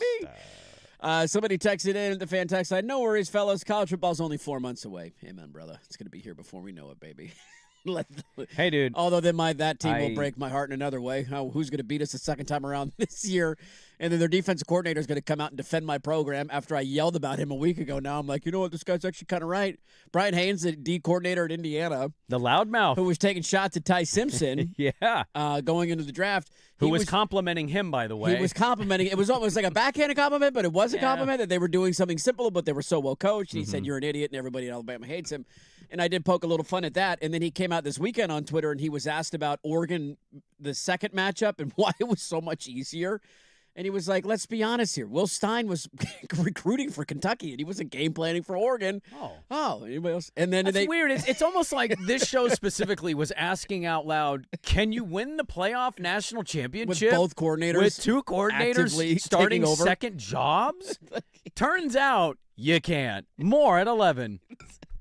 I'm not the smartest ball knower, but sometimes everybody knows the obvious. You know what, Haynes? You're right. I love you again, but I still hate you. Who said this? It was, what was the UNLV guys? The long time. Mullen? No, Mullen. Dan Mullen? Dan Mullen. Oh, yeah, Remember going he talked into about it. Yeah, this. He's like, I literally went through it. You can't do it. You're prepping for a game. You do the best you can, but and by 6 p.m., I'm recruiting and starting another program. It's impossible. The future is more important to you. Somebody said, what if at the first Beaver home game they put the free new Pac-12 logo shirt out there? That would get your sports fans tight. Are we getting T-shirts? Shoot that in a cannon to Sprague. Oh, yeah, buddy. Dusty said 4,500 is what he heard on the How Oregon many Beaver State fans were there? broadcast, yeah. I mean, to your larger point from earlier, I can't blame anybody for not wanting to go to that. I'm glad that it's turned into something for my program. No doubt. I think it's cool. It's a great recruiting weekend. A lot of fun. The shout scenes were really awesome. And the weather was great, and the weather's going to be great, it looks like, for another, who knows how long. Dude, when I covered the program, I don't blame anybody for not going to that. Never It's not a anybody game. They're punting and 3rd and 5s. Anyways. Don't worry, though. Baseball season's here. Yes, it is. Well, it's actually in full swing. You guys swept Hawaii this weekend. We also swept the Phillies. Oh, yeah. Giants won a series this weekend. My division's trash. You guys have already clinched. Well, I wouldn't go that far. I'm giving you the NL East crown right now. I'm going to put that in a Sharpie right now. The Braves will run away with the NL East. So I'm, at least of the three of us, the only one that gets to care about the regular season of baseball. Because one of us should but doesn't, and doesn't watch Game 7 of the World Series. And my team kind of sucks. Your team kind of sucks. Give it time, but they suck. Yeah. They're playing the Phillies now, so we'll see how that goes for us. You'll win. We got the Phillies this week. The Phillies are terrible. Let's get to one other quick thing that we missed from last night. Did anybody want to talk about how McJesus got screwed over? Yeah, man. Did he get screwed over? How did he get screwed over? Was that a goal? That was a goal. That was a goal. That puck was across. So how did they see? Why is the still image show that the puck is not across? I believe that it crossed. Yeah. But you can't see it cross. You can't see the entire The puck. still image on the internet shows the skate between the line and the puck. Well, they also initially didn't call it a goal on the ice. They didn't make any call on the ice. And then they came called it a goal. together without any understanding of Yeah, where I know. they have no idea. And then there wasn't enough evidence to overturn the call. Correct. But it was a goal. I mean, I agree with you probably, Okay. but you can't prove that without a shadow of doubt because his skates over the puck. It was a goal. They got screwed. They McJesus didn't is get getting screwed. hosed. Look, they Down suck. 3-1. They're causing Their their own goaltending problems. is terrible. They have bigger issues. They gave up like 13 goals in Game 3. I grant They you need that. Bob Rofsky. That was an egregious way to end a hockey game. That's all I'm saying. Really bad way to end a hockey I game. hate that the Ducks are going to ruin my Blue Line Brandon pick going into the playoffs with those Yeah, uniforms. you had the Oilers, didn't you, winning the West again? Yeah, I did. The Ducks wearing orange is just, I don't know when that started and why that started. Nobody but needs the Ducks. Get the Ducks out of the NHL. That goes back to their 90s Nobody Paul cares Kariya about the days. Ducks. Like, just get them out. And they wear the movie uniforms when they started? Not Paul Kariya. They should be the Disney version of the Ducks. Yeah, just lean into it. You are what you are. Give me a knuckle The pump. green and purple ones? Yeah. We got a 3-1 lead for Orlando tonight. No. I don't think so. Detroit wins game I just 4? can't believe Detroit's going to let Orlando do this to them. Okay. Will Dylan Brooks punch somebody in the face tonight? No, but he'll get into a... Will he get tossed? Yes. Yeah? He'll get a T. I don't think he gets Let's tossed. bet the Kalshi market on that one. Okay. Denver 11.5-point favorites in Game 5 tonight. Or, yeah, 5. 11.5. I could see that. They cover. Back in Denver. Yeah. Explosion. A Nugget explosion. Yeah. That Nugget team. Weird vibes. Really weird vibes. What are they doing this offseason? We'll take Jokic. We already have Chinese Why don't Jokic. you guys just blow it up and Can start I have over? real Jokic? Trade May I anything. entertain you in Jeremy Grant, Shaden Sharp, Rui Hachimura, and a Donovan second-round Clingan. pick. Does No, that I get give it done? Donovan Clingan too. Take it. Take Yeah. it. That'll do it for us, folks. If you're missing the show, go check the podcast, 1051thefan.com. Greg Oden tomorrow. Greg Oden's on the show tomorrow at 8 a.m. What? Exactly. 8 a.m. Greg Oden. That Greg Oden on the show tomorrow, 8 a.m. Thanks for being a part of our Monday. If you missed the show, go check the podcast. We love you all. Like the video on YouTube and subscribe to the channel if you haven't done so yet. We will talk to you tomorrow at 6 a.m. The firm, Harrison Meringue, is next. Listen to 105.1 FM The Fan.